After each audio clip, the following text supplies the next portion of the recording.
Hello, welcome. It's been a while, hasn't it? Sure has. It's good to see you again, guys. How you doing? Thanks for joining us on the Common Discourse podcast. Did you enjoy Pirate? I certainly enjoyed Pirate Radio. Those guys were apoplectic. Is that the right word? I don't even know what that word means. I think it means so full of rage that you're ready to go like full fascist. So I just want to send a quick shout out to Chris Mack and James R on Pirate Radio. The brown shirt is in the mail. All right. We will be goose stepping down the main streets of Hawaii anytime now. It's going to be fantastic. I am joined, of course, I am Boogie Bumper. I am joined, of course, by the voice of reason, Adam J, who had an incredibly late night last night, and you are full of pith and vinegar. Yes, I am. You're ready to unload. Oh, absolutely. Yep. You're like a trucker. I'm ready to unload. I've backed this shit up. That's right. Yeah. Get the forklift out and let's do this. You're wearing your wife beater singlet, ready to go. Yeah. Yep, because you hate all women, obviously, because you're on the right. Oh, obviously. Well, yeah. By definition. By definition, of course, yes, because you're a conservative and conservatives hate all women and they are also racist, joined by our brown friend, Varun Prasad. There you go. How's it going? Yeah. You shouldn't even be here. Didn't somebody stop you at the door? This is a Klan rally. Didn't you get the memo? Or? I'm just good at infiltrating the enemy. Infiltrating. Yeah. I like that. Have you been infiltrating much lately? Or? I try. You try. You got to get out there more often. Thanks for joining us, by the way, guys. If you want to share, please share. I want to burn through, because normally we do like a world politics sweep. Yep. But I want to do it I want to get through the world as quickly as possible so we can get to the juicy American stuff, because there's so much shit going on. That doesn't Shep Smith say around the world in around the world? Yeah. What about Chris Cuomo? Let's get after it. Do you want to get after it? All right, let's do it. All right, let's kick it off with Australia. Varun, you sent this one through. This looks like fun. Manifesto reveals alt-right's plans to go mainstream after, quote, infiltration of New South Wales young Liberals. This is from the ABC, otherwise known as the Australian Taxpayer-Funded Broadcasting Corporation. I think is a fair thing to say. The ABC has uncovered a covert plot by Australia's alt-right move. Is there any other kind of plot? Like, is there ever a plot that's out in the open? No, well, obviously not. Yeah. Like, the ABC has uncovered an obvious plot. The ABC has uncovered a well-publicised plot. It never happens. It's always a covert plot, by definition. The alt-right movement adds to join major political parties and influence their policy agendas from within. Ooh, sounds juicy. Background Briefing has witnessed members of the New South Wales Young Nationals in Sydney attending a secret men's-only fight club set up by some of the country's most prominent alt-right nationalists, because you've got to put nationalists on the end there, because you're only a nationalist if you're on the right. Like, I didn't know if you were aware of that. Like, if you look at China, for example, which is like very hardcore left wing, they're not nationalist at all. Like, they're very globalist. They want peace and harmony and refugees and all the rest of it. Well, first off, I thought no one talks about Fight Club. Sorry, exactly. And that's the first rule that's been broken here. You stole my next gag. So they've been joining a fight club. Yes. And this is the evidence. Yes, and this is evidence of alt-right nationalism. Right. Yep. Well, Varun. Yep. Well, I mean, judging by the article, you'd almost think that the alt-rights are Marxists. Oh, I mean, if they're perish the thought. Covertly infiltrating the levers of power. Yeah. Hey. Sounds terrible. The program has also gained access, guys, to a private Facebook group. Ooh, in which, isn't it funny, the level of investigative journalism these days? We've gained access to a Facebook group. And I'm like, what? You mean that thing that gets mass invites? Yeah. Like, hey, do you want to join my Facebook group? Yeah, you asked for an invite. Whoa, we're investigating. We went deep undercover. That's right. Deep, to get into the Facebook group. Deep undercover. Yeah. You've got the right avatars. Exactly. Like just a Hitler. Like a peppy Hitler. Yeah. And it's like, can I join your alt-right nationalist Facebook group? And like, this person seems legit. Yeah, refer to avatar. The same people discuss their manifesto, which includes plans to shake up mainstream politics. Yeah, because that's never happened before. Like, if you're a regular person, you wouldn't dream of shaking up mainstream establishment politics, would you now? Like, that would be very uncouth of you. dear peasant. At least 3 New South Wales young nationals, including Clifford Jennings. So we're now outing people. Cliff. Cliff, what have you done, Yeah, Cliff? Cliff, Who, hey. who sits on the executive of the party's youth wing, are or recently have been members. Members of what, you ask? The New Guard. The New Guard. Wow. This new movement of alt-right nationalists. On Facebook and elsewhere online. Are they getting tattoos? Like, what's I hope so. Wow. Because you can't be a real member unless you get a tattoo. If you can't get a tattoo, at least wear a band on your arm, just to prove where you're from. On Facebook and elsewhere online, more New South Wales young nationals are sharing alt-right talking points. What is an alt-right talking point, you may ask? Racist in-jokes containing coded references to Hitler and theories of a global Jewish conspiracy. In response to these revelations, one member of the party has been asked to resign, while 2 others have been sent show cause notices. The first sign of an alt-right push within the New South Wales young nationals came during a dramatic state conference in May, guys. Ethan Gordon, who was a communications officer at the time, became suspicious after noticing a large influx of new members with city, not rural addresses. Because for our American brothers and sisters, the Nationals Party is like the rural arm of the conservative movement, right? So they don't contest seats in the city. In the city, it's the Liberal Party, and They have an agreement. classical Liberal. Yeah, it's an agreement. Yeah. So they don't run against each other, and they form what's called the coalition, which is, the banding together of all the sort of right of centre, liberalism, classical liberalism, libertarianism, capitalism, conservatism, constitutionalists, monarchists, all the rest. It's a broad church, as John Howard used to say. This was an infiltration by another group with a very particular ideological motivation, or seemed to have a very particular ideological motivation. And the story goes on. I might tweet it out later. My response to this would be ads and Varun. Basically, so here we are. I personally have spent not hours, but like years trying to explain to people who fall on the centre left how their political party, the Labor Party here in Australia, was infiltrated by the hardcore Marxist and communist movements of the 1970s. And rather than just Facebook groups and invites, we actually have like documentation of the Communist Party being dissolved and absorbed by the Labor Party. And then you can just look at the policies of the Labor Party now and see how much they are controlled by like the theoretical hard left in Australia. Well, they're making deals with the Greens. They're making deals with the Greens, right? Who are unabashed Marxists. And, after all of these conversations, do you know the response I get? It's like, you're a conspiracy theorist. You're obsessed with communism. Oh, there's Reds under the bed. So, like, I would like to retort in turn by saying, oh, is this an expose on the alt-right? You're a conspiracy theorist. There's alt-right Nazis under the bed. You need to calm down. You're pushing fringe ideas. Nobody can take you seriously. It's about time you wake up and just get normal again. Stop being obsessed. Like, I'm worried about you. You're thinking too hard about this, and so on and so forth. Varun, is the alt-right going to end democracy as we know it? Well, a global Jewish conspiracy, that's what they believe. So we're talking about the British Labor Party here, or are we... The Australian Green Party.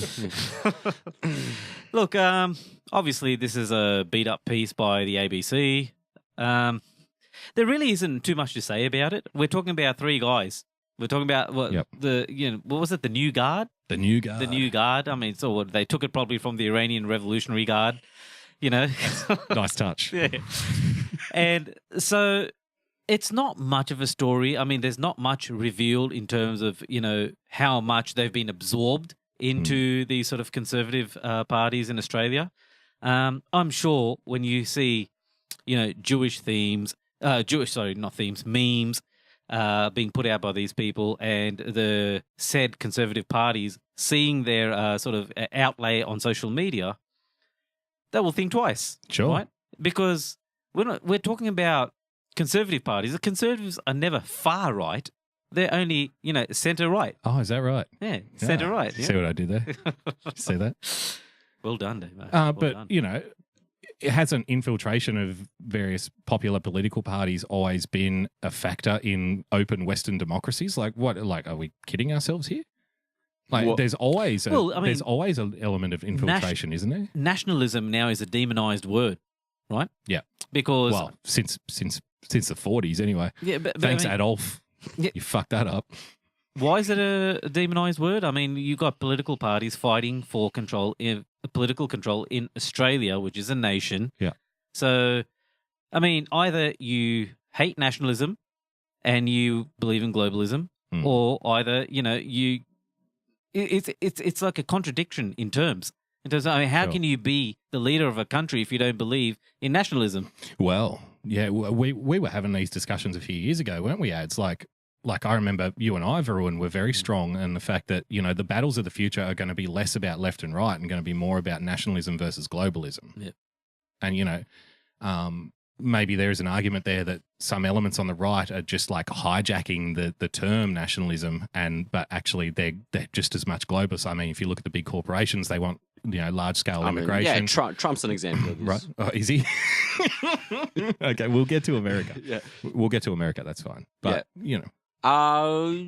Well, I see a little bit different. I think that transferring the conversation from left and right to nationalist and globalist, you don't want that. Can be problematic because then you kind of say, well, we can redefine some of these classical left-right divides. I mean, I would say that the alt-right won't infiltrate the conservative parties here in Australia because their platform ultimately does not, there's not enough overlap there. Okay. I mean, there's worry about immigration. Well, yeah, that's one that overlaps. Yeah, that's one that overlaps. Yeah. But what about economics? Well, I would say that a lot of the alt right are very big government, and you can make the case that the coalition is as well, but they like to look towards smaller government, and and you can even go to freedom of speech. I mean, the alt right is not in favour of freedom of speech. Really? Yes, they're only in favour of freedom of speech. So they. I don't know about that. Yeah, absolutely. I mean. Let's go back to a definition here. What is the alt-right? The alt-right, well, I should bring up I think it's the 16 points of the alt-right. Okay, keep talking. And I'll bring let's say when I talk about the alt-right, I'm talking about, a small minority. I'm going to get accused of being alt-right now. I hope you know that. No. Why are you bringing this shit up, you Nazi? No, absolutely not. When I talk about, there was a rally just to go to Washington to the United States here for a little bit. There was an alt-right rally, where was it, a few months ago? I think 1 year anniversary of Charlottesville. Yep. All 9 of them turned up. Yeah. Yeah. I mean, when we talk about the alt-right, I'm specifically talking about hardcore, members that do have some like fascist tendencies. Yeah. We have to fucking be very honest. The original alt-right. Yeah, not the 4chan version of alt-right. Yeah, because like, are you getting into the area of mistaking like the deliberate, like, because a lot of that Hitler stuff I think is memeing, like, absolutely. I'm talking about real National Socialists here. Okay. Okay. Yep. Now, real National Socialists do not believe in free speech. That's true. That's true. Yeah. That's why I hate getting accused of being a Nazi, Ads. It's because, well, hang on. If I was a Nazi, I wouldn't have you in my channel. Like, I wouldn't have you listening to me. Absolutely. You would be banned by now. National Socialists, forget the nationalist part, they're socialists. Yep. And, that's why ultimately they're not compatible with what I would consider the right or the conservative movement. Okay, so I've got what the alternative right is, and this is a post by Vox Dei, who's obviously like a pretty well-renowned thinker in those circles. He's a guy who writes comic books. He's written a couple of really well-received books like SJWs Always Lie and SJWs Always Double Down. So I'll go through it really quick, okay? Sure, go for it. 16 points of the alt-right. So just so we can get a definition on the books, okay? Yep. So the alt-right is of the political right in both the American and European sense of the term. Socialists are not alt-right. Progressives are not alt-right. Liberals are not alt-right. Communists, Marxists, Marxians, cultural Marxists, and neocons are not alt-right. National Socialists are not alt-right. The alt-right is the alternative to the mainstream conservative movement in the USA that is nominally encapsulated by Russell Kirk's 10 conservative principles, but in reality has devolved towards progressivism. It is also an alternative to libertarianism. The alt-right is not a defensive attitude and rejects the concept of noble and principled defeat. It is a forward-thinking philosophy of offense in every sense of that term. The alt-right believes Western civilization is the pinnacle of human achievement and supports its three foundational pillars: Christianity, the European nations, and the Greco-Roman legacy. The alt-right is openly and avowedly nationalist. It supports all nationalisms of the right and of the right of all nations to exist, homogenous and unadulterated by foreign invasion and immigration. So there's where you start getting into how it's easy to characterize this thing as like, Nazism, right? Mm-hmm. The alt-right is anti-globalist. It opposes all groups who work for globalist ideals and globalist objectives. The alt-right is anti-globalist. It opposes all... Oh, sorry, I read that one. The alt-right is anti-equalitarian. It rejects the idea of equality for the same reason it rejects the ideas of unicorns and leprechauns, noting that human equality does not exist in any observable scientific, legal, material, intellectual, sexual, or spiritual form. The alt-right is scientific. It presumptively accepts the current conclusions of the scientific method. These conclusions are liable to future revision. The alt-right believes identity, culture, politics. So it's an identity politics movement. Now, the three of us here, we reject identity politics. Absolutely. But so we fall on the side of civic nationalism. Now, I won't read the rest of them. I think that's enough. Yeah. But what we have, something that is to consider here, and I don't want to get too deep in this. I really do want to hit Brett Kavanaugh's, alleged victims pretty hard. Can't wait. I can't wait for that. But something that is of significance here is, like I've heard Vox Dei talk about this before, is that, well, if you don't accept identity politics when the rest of the world uses identity politics, then you're ultimately going to be crushed. So because every other group in society and in Western society plays identity politics, if you don't, and he's talking about like the white European Christian nationalist types, you have to play the game in order to win, because otherwise you're just going to be eviscerated from history. Because everyone else is playing it against you. Yeah, because we're living in the new world, right? You've got countries like Canada, you've got countries like America, Australia, New Zealand. These are so-called multicultural societies. Identity politics characterizes politics in these nations. Sure. Quite frankly, it really does, because it's comprised of different societies, really. So identity politics is almost like an intrinsic feature. And quite frankly speaking, identity politics is politics worldwide. Even if you have a homogenous society, you're fighting for wasn't the biggest genocide, was it in Somalia, where it was like two different tribes? Oh, was it Rwanda? Rwanda, there you go. Yeah. The Hutus and the Tutsis, right? Yeah, that's right. That's the one. And, if, not trying to sound bigoted or ignorant or racist or anything, but if from an outsider looking in, you would say, why are Africans killing Africans? Yep. But the identity politics extends to even like the tribe that you come from and the region that you come from. Well, and it can cause genocidal manifestations in the real world. My background is Indian, obviously, and they have an entrenched caste system over there, where judging by your surname, you belong to a certain sect, a certain caste in society. Yep. And so you've got identity politics right there. Yeah, within one within one nation. Yeah. So it's an intrinsic feature of the human experience, I'd say. Sure. Yeah. And I think that's a lot of what the alt-right goes on about. Well, what we have to do in situations like this, in this situation, this given situation, is pretty much accept it for what it is, but try to curb the excesses. Well, I'm like genocide, for example. Yeah, I mean, we're all free market guys here, so I think prosperity. If you can have a society where everybody has opportunity, and that doesn't mean everybody succeeds, but everybody has an opportunity to experience some kind of prosperity and moving up the economic ladder, so to speak, then a lot of the frictions between groups seem to subside, because I think a weapon that the left uses is by saying, like, pointing to really shallow statistics and saying, oh, okay, look at this group here. They have less money than this group over here. Therefore, this group is robbing that group. Yeah. Right? Yeah. But in a free market sense, if everyone has opportunity to move up that economic ladder, I mean, the most prosperous societies throughout human history, they didn't descend into civil war. You know why? Because everyone was getting rich. Yep. So it's pretty hard to hate that group over there if you're living the life yourself. Yep. Okay. Do you want to move on to another article? Yep. Sure. We'll get out of Australia now, because Australia's fucked. Apparently, the alt-right is penetrating all of the political parties. Maybe we can just touch on one thing.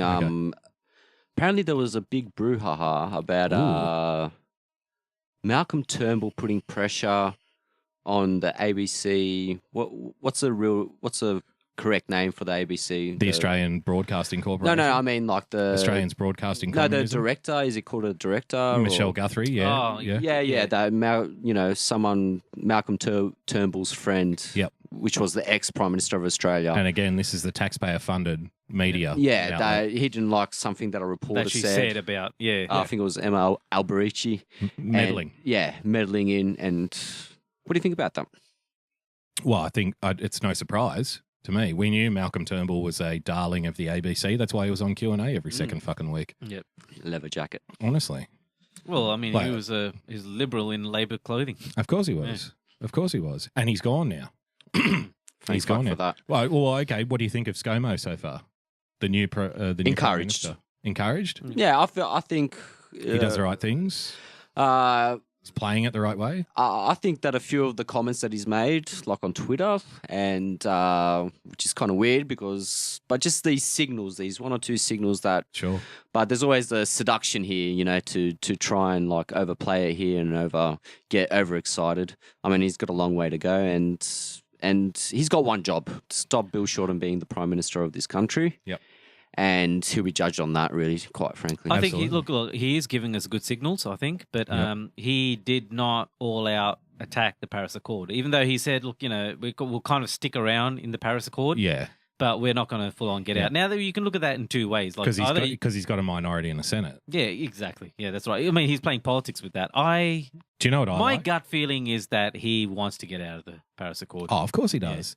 Because energy policy is toxic to the conservative side. Absolutely. You need to go full Trump on that. And you know what I liked? Like, speaking of Donald Trump, one of the first things he did after he was prime minister, and of course it was a shameless like PR thing. Don't get me wrong. Like, we know that, right? We know that. Well, it's politics. It's politics. Yeah. But one of the first things he did was, I just got off the phone to Donald Trump and I told him the story, and he mentioned like an Australian war hero from like World War II. And like, I spoke about how our nations have been strongly bonded together, because this shit is like kryptonite to the hard left, where it's like, no, you can't glorify Australian colonial war heroes, scum, like, these people want to like burn the flag and piss on war memorials and stuff. Yeah. So, but straight away, by just throwing that out, I think the right is starting to learn how this shit manifests in the real world, because what happens then? It becomes a left-wing media outrage cycle. That's right. But that eventually filters out to the people that you want it to filter out to, and then they get bolstered. Like, they're like, because they get rage. Yeah. Like, rage is a powerful political weapon. Absolutely. Yeah. And you need to harness. No it one knows when you that better can. than the Democrats. Absolutely. I can't wait to get to the American stuff, because this is going to absolutely go bitch cakes. Why Europeans should focus on its growing interdependence with Africa. Ooh. Varun Prasad. It is a peculiarly modern habit to think of the Mediterranean Sea as a boundary. For over 2 millennia, civilizations bled across it and intermingled. Roman, Carthaginian, Moorish, and Venetian empires expanded primarily along maritime routes. It took 4 days to get from Imperial Rome to today's Tunisia, but 11 days to reach Milan. The Sahara restricted contact between this Mediterranean Eurafrica and the regions to the south, but not entirely. A study of 22 skulls from Rome and London found that 4 were African, for example. The medieval wealth of the desert trading cities like Timbuktu and Agadez spoke of extensive north-south commerce. Later European colonialists penetrated, pillaged, and parcelled up the continent. African troops fought in the trenches of the First World War. Europeans fought in Africa in the Second. What is this article about? Mate, if you talk about, say, people in history like I think it was Richard Callaghan, and the Pan-European movement, people look at you and say, "Oh, you're a conspiracy theorist," right? And they say, Red's under the bed again. Yeah, Red's under the bed. That's right. They are. So, but McCarthy was right. I mean, back in the day, they used to talk about the world being divided, nationalism being completely eroded, and we're dividing the world into blocks, trading blocks, right? Correct. So now, if you look at this is from The Economist now, right? Yep. They're pretty much laying out exactly the conspiracy website, The Economist. Exactly. They're laying out the exact same theory, exact same conspiracy theories, and saying, well, this is the way of the world. Now, they're saying that there's going to be a two-way movement. African cultural movement towards Europe, European business movements towards Africa, and that should it's just a reality. There's no avoiding. If you go to the last 3 paragraphs, can you Sure. read the last 3 paragraphs, please? I certainly can. I think it starts from the Scramble for Europe. Scramble for Europe. Yeah. There is an alternative to your Africa strategy, writes Mr. Smith. This is to accept the integration of Africa and Europe. Hello. Alex de Waal and Africa. Alex de Waal, you know what that made me think of? Do you remember the third Beverly Hills Cop movie? Alice de Waal. I think I've got to I that. came here tonight. I came from all this way tonight, from Detroit tonight, to thank this man, to praise this man, because the people of Detroit, Ellis DeWald. Alice DeWald! Is that in the country club? It is. It's in a big function thing. Yeah. The people of Detroit, and he puts his finger into his chest like, Ellis DeWald. Right. Alex DeWall, an Africa expert at Tufts University, agrees that there is only the realistic course. Quote, the logic of history is a European Mediterranean market that will cross the Sahara too.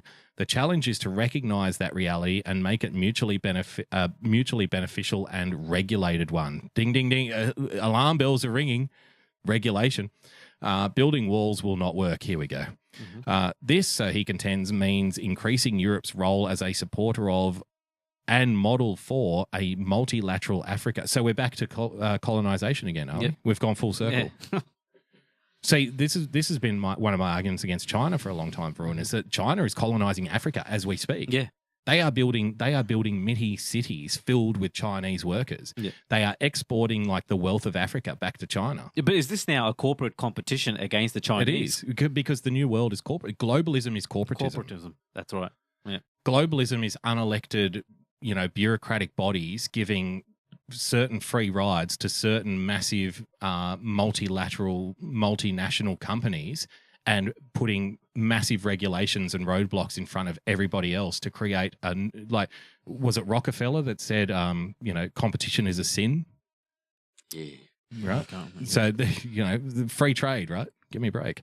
It also means creating regulated routes for migrants travelling in both directions. Over the century, European districts that today have a Euro-African character, parts of Barcelona, Marseille, Brussels, and London, say they will become more the norm than the exception. Like it's just going to happen. Yeah, there's gonna happen. You cannot avoid it. You now. can't avoid it. So whether keep reading. Yeah. African migrants will provide a significant part of the European workforce. So I would just wonder if somebody who was raised in the Sahara can really understand BMW engineering textbooks. Just a question to throw in there. So we need to ask what part of the workforce and what sort of training do we need to provide? Well, learn German would be the first one, I think. African music and food will become more prominent in European cultural and culinary diets. It always goes to the food, doesn't it? Because the restaurants. Always, I love my African restaurants. Yeah, so do I. We have the internet core now. argument for multiculturalism is It's cuisine. Food. They always come back to food. Now you can't even do food because if you eat a Mexican taco in Portland, it's appropriation it's now. cultural appropriation. You fucking redneck. You eat, don't you? Just enjoy the food and shut the fuck up. I love tacos. You racist. What? I thought I'm supposed to. Shut up, bigot. The two options, Fortress Europe versus Eurafrica, may one day end up as a choice between denial and reality. So the reality is globalization is going to happen whether you fucking like it or not, you dirty peasant. You backward-thinking, bigoted peasant, you. Europe cannot insulate itself from the dramatic long-term shifts in its continental neighbour. Like it or not, Eurafrica is part of Europe's demographic and cultural destiny. Like it or not. Like it or not. Now and it's your destiny. You're telling me all those pan-European movement, theories that were being, laid out by certain segments of the political, field. Yes. They were conspiracy theories. Right? Oh, of course. Okay, so now what are you going to say about this Economist article? Well, to those who would say, to those who I have said to in the past, Varun, like the demographic shifts in Western nations and the export of, various industries from Western nations to, quote unquote, developing nations has all been planned for a long, long, long time, like at least since the late 1960s that we can get a record of when you look at things like the Lima Agreement, for example. And I would say, well, this has been a planned, de-evolution of Western societies, culturally, industrially, education economically, Yep. more socialization, right, in local markets. And obviously this is just something like this is a conspiracy theory that alt-right Nazi bigots would dare, put out there, but this isn't real. But now it's like, okay, we're going to admit that it's real and you've got no choice. Yeah. And if you don't like it, you're a racist. Too bad. But I would like to hear your thoughts, Adam, coming from Poland, which is kind of averse to all this, against all this, Eastern Europe is kind of against all that sort of stuff. Yeah, well, like personally speaking, I've got contact with a lot of people that worked in Africa during the 60s, 70s, Sure. 80s, the twilight of the colonial days. And the overwhelming message then was, that Europe has come into Africa, robbed and pillaged the whole continent, and that, Europe needs to get out of there and let Africa decide its own destiny. And in a way, that's a pretty noble way of looking at it.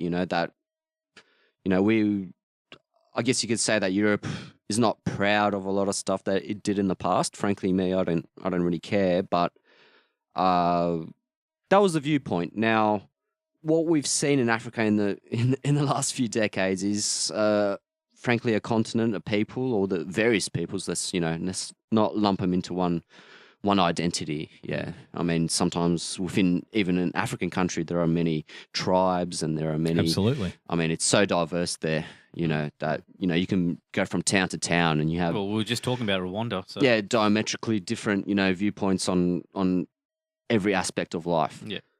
But basically, the story was that we need to let Africa find its own way. Yep. You need to get out of there. And they've absolutely butchered themselves. And China came in as soon as the Europeans Yeah, left. they did. Yeah, and that's totally true. China comes in, they got a lot of money. They like to smile. Everything's all right. Nothing's a problem. Europeans are a little bit more, I guess you could say, temperamental, or they are a little bit. They say what they mean and stuff like that. But I mean, to put it simply, Africa is a train wreck. Yep. And now, Europe needs to come in and help. Yeah. But Europe has to now come in and absorb Africa. Yeah. Like you have to take ownership of the Africans again. Yeah, this kind of weird, right? It is really weird, and it's not going to fly. And that's the big problem that the type of people that wrote this article, they have this blind spot that's just crazy. Yep. They can't see. I'll just make one point, and then you can go on. Yep. They can't see, for example, that they see the rise of the populist right, and they're like scratching their heads. Where did this come from? Yeah. Where did this come from? It's coming from them. Who did this? It's them that, through these type of articles and this, Mm. pushing this type of narrative forward, that people are just in droves just getting turned off by it. Yep. I mean, sure, Europe wants a decent relationship with Africa. Sure, everyone wants a decent relationship with everyone, but let's do business. What we know about Europeans is if you give them an ultimatum, like you're going to accept this. If you look through the history of Europe, and it's pretty much like the grass in Europe is growing from the blood of spilt warriors, right? There's a lot of minerals there. There's a lot of minerals in that dirt. And, basically, whenever someone has confronted a European nation in history and said, you're going to accept our terms, whether you like it or not, you know what happens? War. Bloodshed. Yeah. War. The Europeans don't take kindly. Well, they never used to. Yeah. To being, pushed in the chest. Yeah, Europe's always the width of a bee's dick away from war. And, exactly. So it's always been a powder keg. Can I play the devil's advocate? Right? Please I'll do. just throw a spanner into the works. And let's just say, okay, you had former French colonies in Africa, which kind of they did extract a lot of mineral wealth or like sort of what do you call it, natural resources from Africa. Took it into Africa. Now, do you think that there is some kind of duty for these countries to help these former colonies? And do you think that there's an argument that because that's what the left are going to say? How can you say that the French came in, they ruined these countries? It's their duty now to absorb them. It's too late for that. I think it's tough. And two, I think, that a lot of these African countries was saying, the problem is that you're here. The problem is that the white man is here. If you get out, everything's going to be great. If you get out, everything's going to be fine. And, that just hasn't eventuated. Yeah, and, but they would say then, okay, yeah, you get out of here, but you return our resources. Oh, okay. Oh, yeah. Well, there's a lot of people that go down that. So does that route. does that mean everyone that doesn't have European blood should be deported from Europe as well? I mean, that's a really good question. Is that what we're talking about I think a lot of these ex-colonial powers actually, they did take massive amounts of immigration. I mean, let's take the France and Belgium. They're great examples. Yep. I mean, when they walked out of the colonies in Africa, they took a crap load of people with them. Yep. Because, obviously there were people, internally in your Congos and stuff like that supported the regime. Yep. And you can't just leave them there to be slaughtered. Yeah. So they took them back with them to Brussels. They took them back to Paris. Yep. So, immigration isn't just something that's happened in, the last You've heard 5, about 10 Europe, years. my friend. Now come and experience it. That's it. So they have absorbed. They have taken a lot of people already. The question is here about some kind of ultimate integration, some kind of oneness here, which is completely just that absurd. ultimate integration pretty much comes at the cost of a detriment to European society, right? And it seems to me it would cease to be Europe exactly. in the pure sense of the term. It does, and it seems to me that the people making this argument that now the former French colonies they deserve something from their colonizers. It seems to be politics of retribution. Oh, absolutely. It is. And it's where all does politics this of end? retribution. Because now... It doesn't end. It just keeps going. When Europe now is completely destroyed culturally, let's say, okay, and then you've got a new rise in Europe and say, well, we want our culture back. Yep. Now, do they have the right to fight for their old culture back? It just doesn't end. It's an endless cycle. Yep. So I think that at the point where we cut it off is right there. We end globalization. We let Europe be Europe. We let Africa be Africa. And like we were talking about, let's just be good neighbors rather than integrating into. How about this? blocks. How about this for a proposal? The Western world has done, has done to itself the biggest experiment ever known to mankind. The levels of mass immigration that the Western world have undertaken over the last 30 years has never been done before. Never. In human history. Is there an argument to say, okay, you know what? For the last 30 years, we've done multicultural, we've done mass immigration, we've been all generous, all guilty, all of that, refuge, everything. Is there an argument to say some kind of moratorium on mass immigration for a set number of years? But do you know why both the right establishment and the left establishment are against that idea? What's that? Because the left establishment wants the voters and the right establishment wants the workers and the consumers. Mm. Yep. I mean, the America right now is on a maybe. Should we do the Saudi thing or just go straight to? We'll do the Saudi thing. Yep. America right now is like in New York City. There's a housing bubble. Yep. Like developers, housing people love mass immigration. People have got to live somewhere, right? Mm-hmm. And these are some of the most powerful lobbyists. People who build, people like Donald Trump. Yep. People who build, real estate guys, right?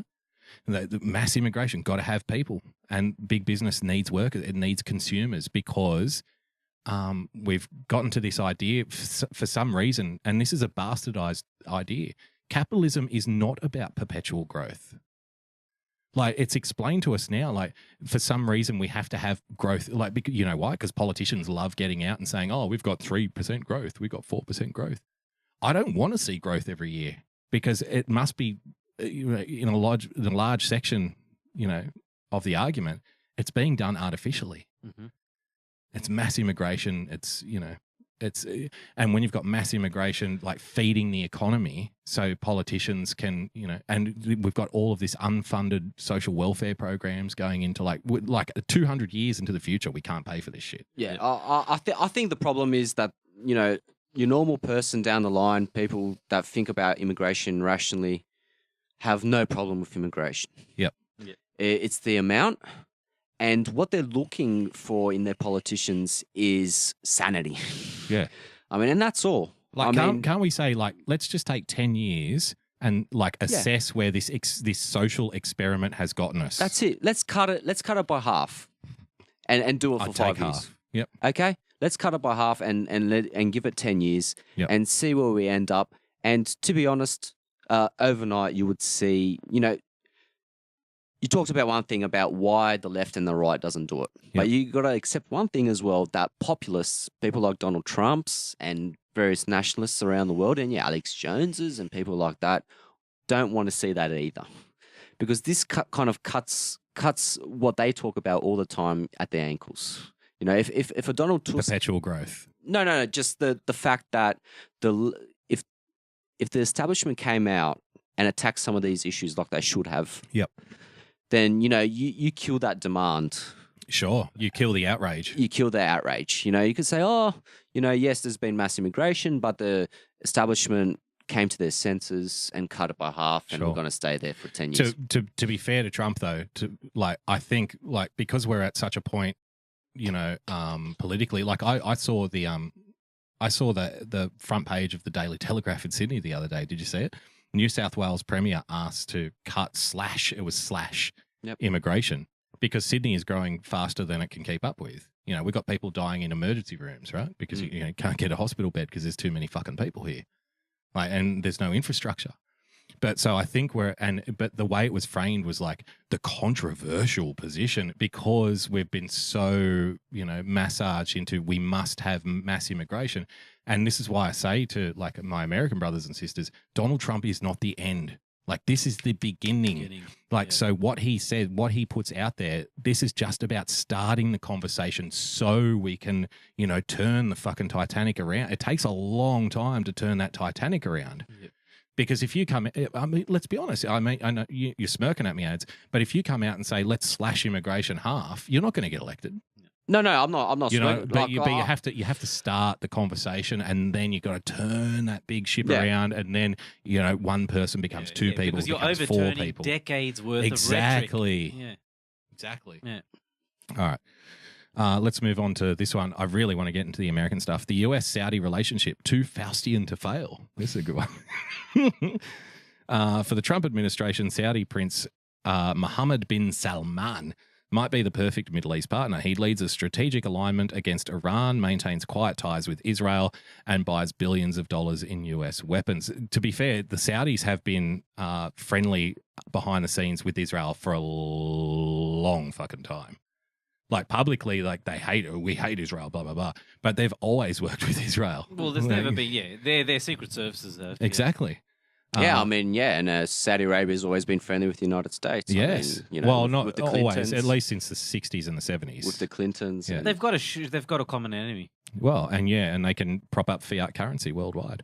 For Mohammed bin Salman, Trump is an equally convenient ally. The US president doesn't get too worked up about democracy and human rights or the fate of an individual Saudi journalist who disappeared in Turkey. Trump hates journalists. This proves it. Washington Post, Trump chooses Arab authoritarianism over Jamal Khashoggi. See, the fact that the Washington Post is printing headlines at this, straight away, I'm like, well, I believe what Trump's saying. The mystery surrounding Jamal Khashoggi has turned even more dark. The Saudi journalist vanished October 2 after entering the Saudi consulate in Istanbul. Within days, leaks from Turkish officials suggested Khashoggi. So we're believing Turkey now. Did you get that memo? Turkey is very honest. Mr. Erdogan loves democracy. No. Big democracy guy. Within days, the loves Turkish... the free press. He loves the free press.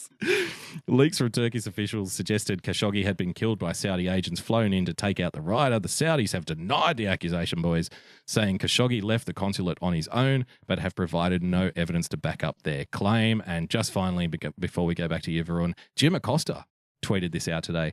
After landing in Ohio, Trump tells reporters he'll be calling King Salman to inquire about the whereabouts of hashtag. He actually hashtags Jim Acosta. I don't know if you're hashtag Khashoggi. Jim Acosta hashtagging. Well, because he's just a serious reporter. It just puts me at ease to know that Jim Acosta's on the case. He's on the case. He's on the trail.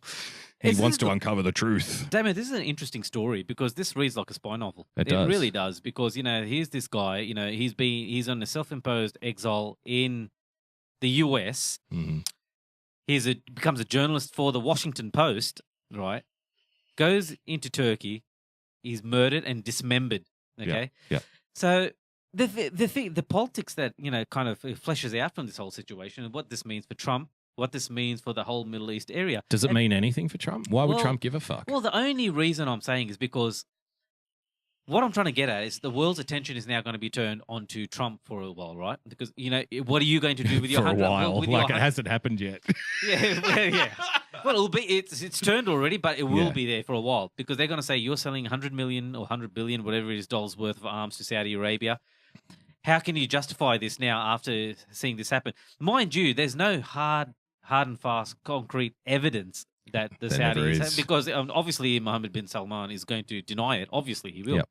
But we've got this allied power between Egypt, Jordan, Saudi Arabia, Israel. Mm-hmm.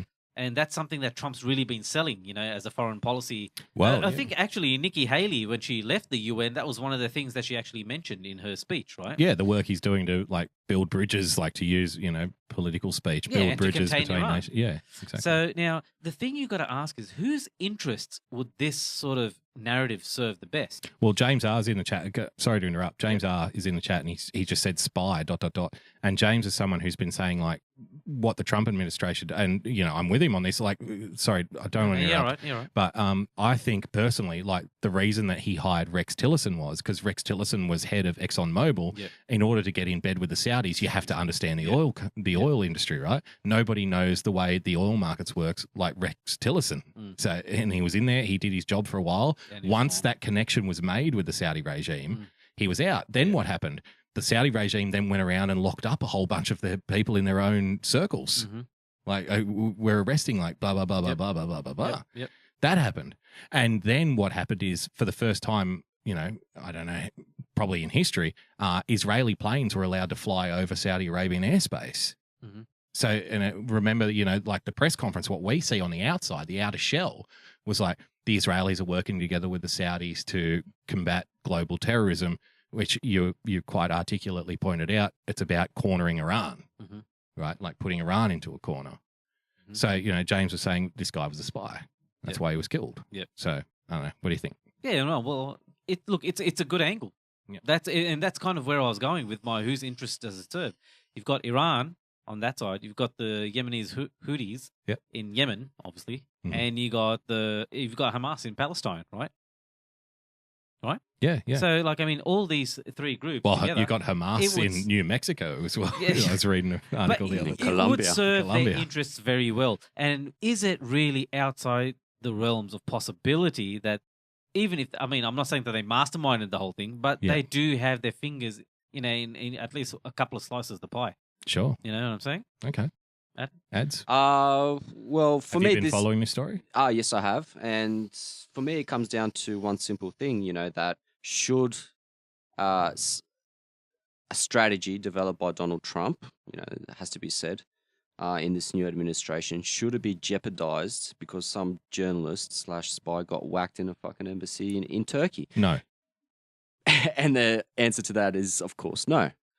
And, this is when Vladimir Putin sits down with Chris Wallace and says, what's happened with the West? What's happened with America? This is what I think he means. There is obviously a strategy that Trump is working towards. Saudi Arabia is involved in that.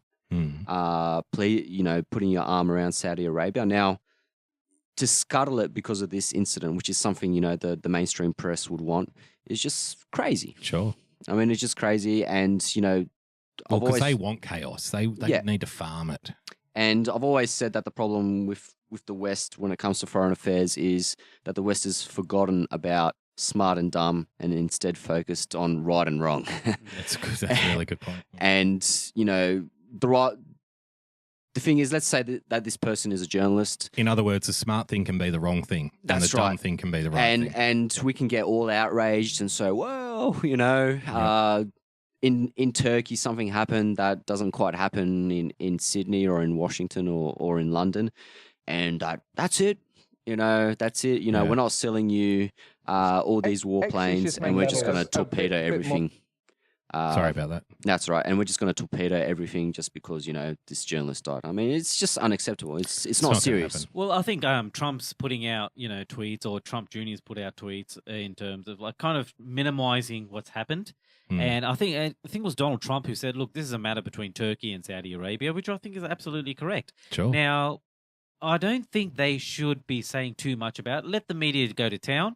Let them do what they do. Look, I'm not going to put too much blame on Washington Post because this was a Washington Post journalist that got killed. Yeah.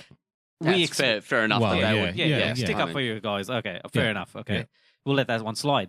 But I reckon the Trumps, that is Trump Jr. and Donald Trump, they should just leave it at this is between Turkey and Saudi Arabia. Isn't that Sort what it he's out. doing? We will monitor this, and that's it. And just leave it and never Don't even say say anything. that. No, Don't even say that. There's no need to say anything. No. Exactly. This is Turkey's problem. And that's me going out on a limb. Yeah. That we'll monitor this in the background. That's it. You don't even need to say anything else. Yep. Yeah. It's interesting, though. Apparently, there's the journalist involved here was wearing an iWatch or whatever. Okay. And that apparently the attack was recorded on Yes. his thing. Yes. Well, that is interesting. I just kind of skimmed over that before when I was on the way here, Okay. when I woke up this morning. Well, we'll see if we get so- any footage. So I it would should be just like to interesting. know. I mean, like I said, there's no actual evidence of who was involved in this murder. There apparently was 15 hitmen. Yeah. Why did he go into For the one embassy? guy. That's what I'm interested in. Well, there's a lot of questions, isn't there? Before we leave Europe, guys, we'll just ride off Europe. We'll just sign off on Europe, and then we'll take a quick break, and then we'll come back and get into the meat, the juicy, succulent, fatty meat of America, and Hashtag Kavanaugh. chew till our jaws break. It was a nice little warm up. Yeah, it was, yeah. But I just do want to close off Europe with Rita Panna. You know her. She writes for the Herald Sun. She tweeted this out. What the fuck, BBC? Changing women to WOMXN makes it, quote, a bit more inclusive so it includes women of colour. She wrote, as a woman of colour, I can kindly suggest you go Roger yourself silly. Yes, I read that. love Rita. She's awesome. She's a gun. She's a hero of mine. Oh, well, here she is. She's an Iranian immigrant Yep. who is like a staunch conservative. Yep. And like, so she breaks paradigms on the left every day. Like she breaks their hearts, because you're supposed to be with us, fucking Nazis and stuff. Yeah. She's like, you don't even know. But here's the little clip from the BBC. She's just making it a bit more inclusive. So it includes a man in a women of dress. colour, it includes trans women. It was an attempt, I think, but by the group to try and be more inclusive. But I think they had the right intentions, but it turned out being a slightly clumsy effort. It turned out being a slightly clumsy effort, said by the man wearing a dress. And this one from BBC Scotland that Kimmy sent to me, actually. This is a woman who says that smiling is dangerous. I noticed that there was a guy sitting opposite me who was glancing up at me.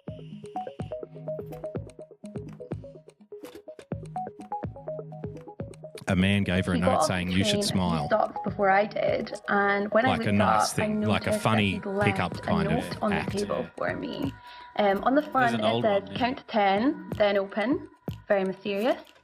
And then inside it reads, you should smile, even if the world's getting you down. How A face sexist. as pretty as yours was not made to frown. What a monster. A face as pretty as yours On was some not made to level, he frown. did know what he was doing was a bit strange because he wrote, can you wait 10 seconds before opening? So it was like he didn't actually want to be around to Yeah, see he what just my wanted to give you a reaction nice was to positive his message note. for the day. Yeah. It left her feeling uneasy. is Brutal. what's- Yeah, I know, right? She was This raped. is rape. Clearly, Yeah. clearly she was raped. This is rape. Yeah. If he's ever going up for Some Supreme people Court, might think that this guy was just trying to be nice to me, but there are so many ways he could have expressed concern He for didn't me do it the way I rather wanted than him to, handing me a note therefore telling he's me a what I should do rapist. with my Like fate putting a and then briefcase on the running table off with the $2 train million. before I could even respond. When Something you like look at that. this incident in isolation, you might think I'm overreacting a little bit. Just a you little might bit. even think that I should have taken this as a compliment. But actually, that's missing the cumulative effect that incidents like this have Yeah, on women trauma. every day. Yeah, it's trauma. Many women do feel vulnerable when people comment Vulnerable. on their appearance, especially in public. If you're not sure how an action that you're Wow. about to take is going to be perceived by someone else, then just be cautious. and No, just no, think no, through it. no, darling. No, no. Meanwhile, women want governments to hand out free contraceptives. You know what? We're sick of being cautious. Yeah. We're sick of being cautious. Yeah. Like, I'm a bit of a, like, I'm a happily married man, obviously, but, you know, if I'm trying to, you know, pick up a girl or something, I would be like confront them and like try to come up with some kind of witty line or like make them laugh. To woo them. Yeah. You want to woo them, yeah. That's Like, normal and human interaction. even being overly cheesy. Like Yeah. if that means handing her a note and saying, hey, a face as pretty as yours should never be frowning. Yeah, yeah. And like, so you would think something like that is like, you know what, that to me sounds like my granddad. Yeah. Like something he would do at a milk bar. Yeah. Yeah. You know, back in the 50s, like, you know, face as pretty as yours should never be frowning. It's like, but nowadays that's akin to some kind of overt sexual assault. And like, you know what? Like, I'm a guy that's very middle of the road, like in trying to understand the other side and stuff. That you are fucking insane. Yeah. You are like, you need to get out of the dating game. Like, what is wrong with that? Oh, in isolation, this might look like a harmless thing, but in reality, the cumulative effects of my life, if you don't know how someone's going to react, then you shouldn't do anything. You know what? If we all knew how the other people are going to react in every single situation, fucking kill me, because I don't want to be in that world. Yeah, absolutely, yeah. What, I'm never going to be surprised ever again? Hell no. Yeah, Hell no. I'd like to see the notes of the therapist that she went and visited after that. Yep. Because I wanted to see what the cumulative effects were. Well, it was a lot of money being sucked out of a bank account. I think you need to come back. Ads, anything to add to that? Yeah. Well, You're a ladies' man. No. The thing that, you know, thinking back about stories about how older relatives, How they met and how they stuff, met, yeah. how they married. I mean, my dad asked my mum out. I think it was 3 or 4 times over a space of 3 or 4 months. Yep. And she knocked him back 3 or 4 times. Now, Because he's like, that's my girl. and he was persistent and stuff like that. And I mean, in a modern setting now, that's, I mean, Stalking. That's stalking. Yeah. And Think of all the children that won't get born and because of this shit. it's just really, really weird. And you know, there's like he went full retard to try and get what he wanted. Now that's the difference between like someone like my old man and the Democrats. The Democrats went full retard when it comes to Brett Kavanaugh, and they didn't get dick for it. Oh, we're going USA after this. I just want to say I am reading the chat, but every time I go to say a comment from the chat where you guys are already talking about something, and then like I talk about something. So like I've just a couple of, sorry guys, thanks for joining us. I am reading the chat. Sorry, I'm not engaging more. Key Wizard says, when I was 14, an old Italian man reached out and pinched my ass. Mum said, that's a compliment. And Jennifer, I kind of draw the line there. and Jennifer Briggs says, God forbid someone should open the door for her. So you see, we're not alone here. Like, I think rational, reasonable people understand that. Absolutely. This I mean, stuff has even gone when, too I mean, far. I'm not going to go into the specifics, but I mean, when I was young and going after When you got women, pinched on the ass by an I actually did get pinched on Did you really? on the ass by a male security guard at a nightclub once. Wow. Yeah, that wasn't as, That was your Me Too wasn't moment. as fun as it sounds.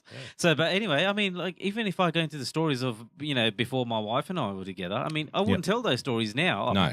Because Would they you like to? They won't be accepted as You don't want to as tell the one of normal those. thing to You do. don't want to tell one of those stories to our audience. Maybe not without a permission. Written permission. Yeah. All right. We'll take a quick 5-minute break. Yeah. We'll be right back. We'll get into the Americas. Stick around, guys. If you don't, that's fine. See you next time. But we'll be back in 5. Aloha, James R. here. When I'm not in court defending the boys from the starting block against slander charges... Alleged! Yes, alleged. I'm hosting Trust and Verify with Boogie Bumper every Sunday night at 1 a.m. on TAVshow.com. Join us and all your favorite broadcasters there. TAVshow.com. friend and foe alike. Join me, Varun Prasad, every week on the Common Discourse Weekly Roundup podcast. You can follow the show on @TCDTweet on Twitter and Periscope. Subscribe to the show on YouTube, Stream Me, iTunes, or your preferred podcast platform. If you like what you hear, or you would like to express your raging discontent, please consider leaving us a review. The Common Discourse, independent political opinion, thought, and analysis for the people, by the people. Do you lie awake at night pondering life's big questions? Is there a God? What is the meaning of life? How would one do an hour-long sports show without ever actually talking about sport? If yes, we can help you answer 33% of these pressing questions. All you have to do is check out the starting block on tavshow.com, Periscope, Stream Me, or YouTube, Wednesday mornings at 3 a.m. Eastern Standard Time. You can also download the podcast on iTunes just by searching for The Starting Block in the store or at thestartingblock.podbean.com. Or if you're really desperate for answers, why not check us out on Twitter at The Starting Block. No K at the end, don't forget to drop that K. Enlightenment is now only a click away. Now that is a freaking awesome commercial.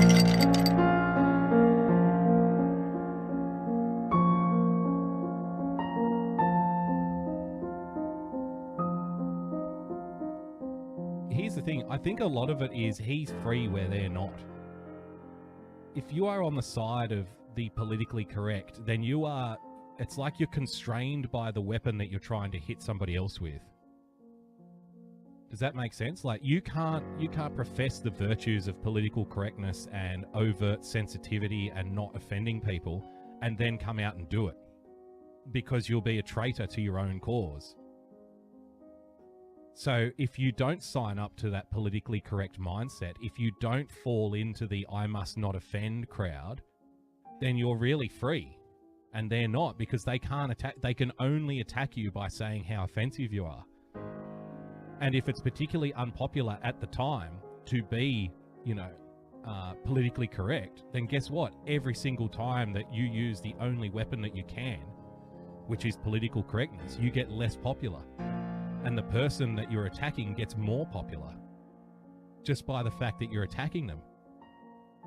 Because if you're saying that these people are so politically correct, like they can't say whatever they want, every time you try to attack the guy, you prove his point. You make him stronger.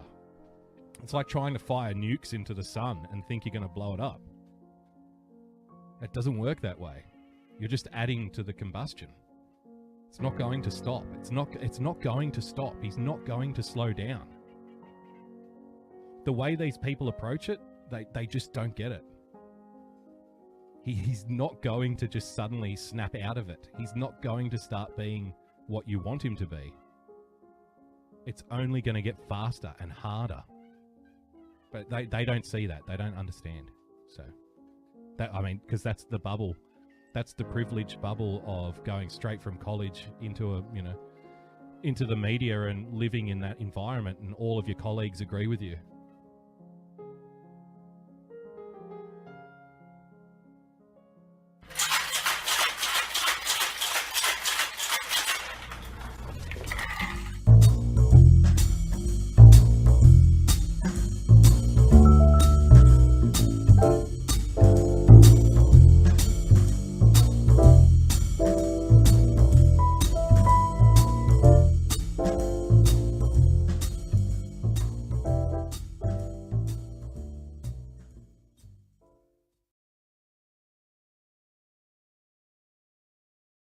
We're back. We're back. Like it never happened. I just ran in. Varun just came in and he's like, hey, the theme's on. I'm like, oh, shit. Professionalism. Yeah. I was made aware of a drinking game. Apparently every time people see my hands, they have a drink. Yeah. So there you go. There's two hands. 2 drinks for you. I know a drinking game called the Devil's Triangle. Ah, do you? Yeah. And boof. And boofing.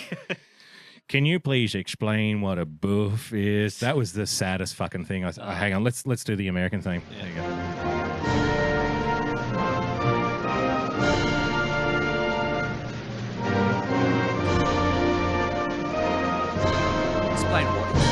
Explain what boofing is. Boofing. Yeah. You stink a cigarette. You must have puffed that thing down like it smells like you were sucking on the back of an exhaust pipe. It's like reminded of the school days. Smashing a ciggy in the toilet. Yeah, you've only got 2 minutes. Do it. You know what to do. All right. We're talking about America. Okay, so let me throw this article up. Thanks for sticking around, guys. If you did, I was literally like I pissed for at least 80% of that break. Yeah, me too. Like I was full, man. Just got time to make another drink. I'm actually drinking I'm drinking red wine and lemonade in a half a gallon drum. No, nobody's perfect. Nobody's perfect. But the thing is with the red wine and lemonade, you'll know that red wine is very dry. So the dryness actually makes you thirsty, which makes you drink more. It's a beautiful conundrum What's to be with in. the jar? Like The mason jars? I don't know. My wife buys them. All right. Like, I'm with you. I'm like, can't we just have a fucking cup? Like, what do we need a jar for? And she's like, it's trendy. It's cool. I'm like, really? Is it? I don't know. very hipster. Yeah. Like, should I put pickles in it? Reminds me of organic chai and stuff like that. Organic chai. And see, we're going to get slaughtered. Yeah. Like, next time we're out in the street, people are going to be like, those are those lefty wankers. They drink from jars and talk about chai. All right. This is from the Sydney Morning Herald, because I know more than anything we love an Australian left-wing perspective on the Brett Kavanaugh case. The 7 ways Brett Kavanaugh could transform America for decades to come. And I love that this is a fear piece for them, but I can read the exact same words and I'm like, yes, please, this is what I want. Is it a copy and paste job from the Post? Or I think it is a copy paster. Yeah. Abortion, long before allegations of sexual assault emerged against him, progressive Americans were already furious about the prospect of Brett Kavanaugh joining the Supreme Court. The main reason is that Kavanaugh was replacing Anthony Kennedy, a Republican appointee. They have to point that out. Who nevertheless, like, he was a Republican appointee, but he still voted the way we wanted him to, so he gets a pass. Provided a crucial vote in upholding legal access to abortion, which translated from lefty speak means taxpayer-funded access to abortion, which I think is the actual sticking point here for a lot of people. Like, why should I pay for abortions? Like, why should I pay for your abortion? And I think that's a very reasonable point. Yep. In 92, Kennedy sided with more liberal justices to uphold the central finding of 1973's Roe v. Wade, which was actually on the foundation of a lie, which we all know, that women are entitled to an abortion under the due process. You're entitled. You know what? You're entitled. But are you entitled to take the money from me to pay for it? It's a different question altogether. Presidential immunity. Oh, yeah, apparently, like, the president is a dictator. That one gets in there. Gay rights, and they put a picture up of the White House in the rainbow colours. That happened under nice Barack. touch. No, it's beautiful. The court could cut back on gay rights by denying other privileges. They actually talk about gay privilege here. Believe it or not, by denying other privileges that usually accompany marriage. Gay couples, for example, could be denied the right to be identified as parents on their child's birth certificate. Yes, because, unfortunately, unless the baby shoots out of your vagina or, lady penis, if you want to call it that, like, to be more tolerant, you aren't technically birth certificate wise, you're not the parent. Mm-hmm. And until we get to a stage in, progressive ideology where men can actually give birth, you're not ever going to be on that birth certificate unless you live in New York, because the New York mayor recently changed the rules. So you can change your gender on your birth certificate to other. Yep. Which is interesting to me, because, like, so we can retrospectively change our birth certificate now. Like, okay, I was born in 30 something, and my name is Elvis Presley. Yeah. Like, you can be who you want. And I can be whatever I want. Yeah. And I'm a cat. The death penalty, thanks largely to Kennedy, there are limitations on how the states may apply. I'm not in favour. I don't think any of us are in favour of the death penalty, are we? No. So, but, I think states' rights trump federal. So if a state wants a death penalty, the state can have the death penalty. Yeah. Affirmative action, he's going to tear that down as well. Partisan gerrymandering, because this has only ever happened on the right. That's rich, isn't it? Yeah, that's reaching the bottom of the fucking barrel there. And gun control, yes, of course, gun control. And they actually put a picture of a girl with a rifle, which is a nice touch from the Sydney Morning Herald. All right, Brett Kavanaugh, ads, you've been waiting all day for this. Let her rip. Oh, Where do you want to start? well, let's start with what happened. There was Donald Trump nominated Brett Kavanaugh as the next Associate Justice for the Supreme Court of the United States. Yep. This goes to a process that's, widely known. Yep. There's Senate confirmation hearings Mm-hmm. where basically... Advise and consent. That's right, where his judicial record is basically examined. Just his judicial record, or what about his private bits? Well, let's start off with how In it's high supposed school. Okay. how it's supposed to go. Now, look, character's important. Let's not just throw that under the bus. But first off, how did he behave as a judge? His opinions. Is he qualified? Tick tick. Tick tick. This kind of went through without much drama, to be honest. Yep. I mean, the Democrats try to. He was revered in legal circles. That's right. As being like a very straight down the middle guy. Yeah, very wooden. Yep. That of course. That's changed. what you want from a judge. That's what changed a little bit later on. Brett Kavanaugh's performance in the day where he had to give testimony about. Yeah. Now he becomes enraged, unhinged. Yeah. But he was very wooden, very down the line.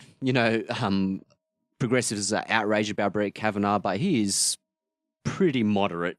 He's very moderate. Very moderate. A very moderate pick by Donald Trump. It was you that said to me, because I think you and I are both on the same boat here. We actually wanted the young lady Barrett. Yes. Because we're like, no, let's hammer this fucking thing. Yeah, and I was under the impression. But you said to me, like in the week before he actually got confirmed. Well, next up we got Barrett. She makes Kavanaugh look like a fucking communist. Yeah.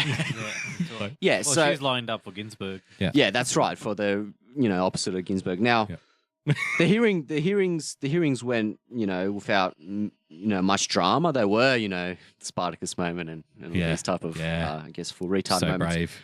And then suddenly a story dropped about that Brett Kavanaugh sexually assaulted Christine Blasey Ford, which was 6 years ago. Yes, which was against her wishes, by the way. Yep. She didn't want this to come out public. Senator Feinstein decided.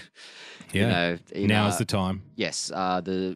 In a great moment of this, Superman fallacy that she is Superwoman. She actually said in the testimony the reason that she came forward is because reporters were showing up at her house and showing up in her class. And my first thought was, well, this is proof of media intimidation, is it not? Yeah. That didn't get mentioned. Yeah. Right? Why was the media stalking this woman? Yeah. And yeah, exactly right. And, these allegations came and they are serious allegations.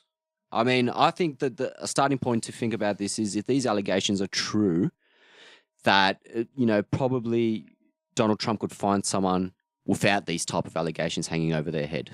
Mm. If they were true, if you could establish that they could be true in the court of public opinion. Okay. And by the end, a lot of Republicans in the beginning were like looking for trapdoors to get out of this. Yeah, no, and I was saying, okay, this allegations come out. If there is evidence or if there is a good story behind this, if there is corroboration here that, it's not worth it. That it's not worth it.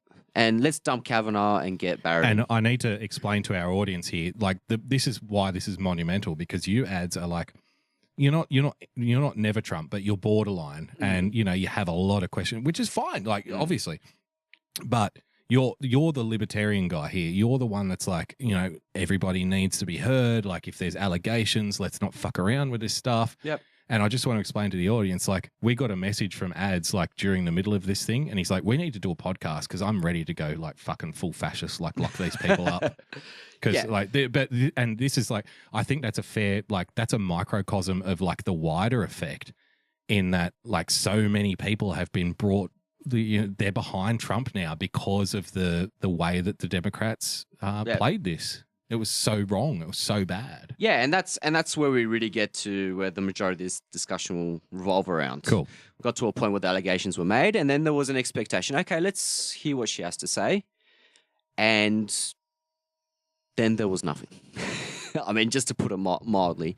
And this is really where, the Democrats, this is the Democrats' Pizzagate, I guess you could say. That's a great line. This is their Pizzagate, except that, the Democrat Pizzagate. The Democrat Pizzagate, where the distinction here is the difference in the comparison here is that while Pizzagate was peddled, I guess you could say, or talked about in the majority by fringe figures like Alex Jones. Sure. Their conspiracy theory, their Pizzagate, was brought forward by US senators. Emanating from the core. It was constantly peddled by the media, From the the top reasonable down. media, The you know. top down. Oh, look at Alex Jones, he's fucking crazy. But here's me being crazy, the responsible one. I mean, it was just, and from then on, it's just, I mean, you know, it was jarring. And I'm sure we'll explore the particulars of it. Well, but, do you want to go through this clip? Sure. We'll go through this clip and see what we're talking about. So this was Jonah Goldberg on MSN. Why is he going to MSNBC? Well, that's, I guess... Invading enemy territory. Yeah, you know, people like Jonah Goldberg believe that, you know... He's a never Trumper. He is. Well, you know, he thinks that never Trump doesn't exist anymore because Trump's happened. There you and, go. like, let's get over it. Certainly doesn't like Donald Trump. He thinks character's important and that, you know, there are unforeseen consequences to Donald Trump being elected that could happen in decades, which is a fair point, I think. Well, there's unforeseen circumstances to every elected politician. That's right. So that's not groundbreaking news. No, it's not groundbreaking news, but, you know, some people... We can all pontificate on what those unforeseen circumstances are, but the nature of being unforeseen is that none of us really fucking know. Yeah, so this is, you know, and this is not so much about Jonah Goldberg, but about the young Politico reporter, Aliana Johnson, I believe her name is. Aliana. Eliana. Right, so I think we hear from Jonah first, and then we go to Aliana. So let's let this clip roll. This is before the hearing. Okay. In terms of the crucial it's before point. the hearing. Women who come forward and say and make these accusations, they deserve to be heard. They deserve to be taken seriously. The idea, and Senator Murray says, we never doubt anybody when someone says, my car was stolen. That was a really clever line, and it misses the point entirely. Yeah. We give the presumption of innocence to people if I say Chuck Todd stole my car. You have to prove that. And if we're going to say that women as a class are always going to believe no matter what, well, first of all, I want to see how Democrats deal with Keith Ellison. But second of all, slip one in. That means that we are throwing out over 1,000 years of really important law that says we presume the innocent of the accused. Hey, can I bring up a crass political point here? No. If Mitch Chuck, McConnell you thought can't. Republicans were going to hold the Senate, would he be pushing for withdrawal of Kavanaugh and just giving somebody come more on. confirmable? Got to pause that there. Yep. I think the Republicans are going to hold the Senate. And I'm not a prediction guy, okay? But I think they are. And I think there's a couple of indications that can point to that. Number one, the confidence of the Republicans right now. I think they have access to an internal polling numbers that we don't have access to. And so you look at your Lindsey Grahams, your Cassidys, your Mitch McConnells, they are front foot now. They are attack, attack, attack, attack.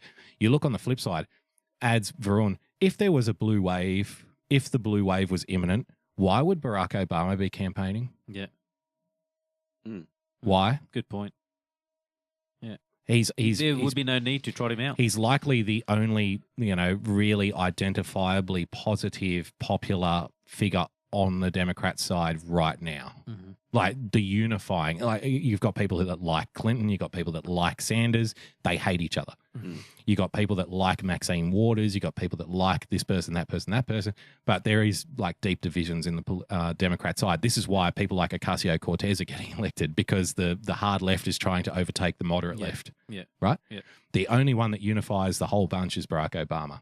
Why is he campaigning? Yeah. Like, if the blue wave was imminent, you wouldn't hear from Barack Well, Obama. they can see that the Republican support is galvanized, that they're acting now as more of a unit that they would have expected. Yep. So they need to put a figure out there to do the same for the Democrats, because now it's like a bowling ball.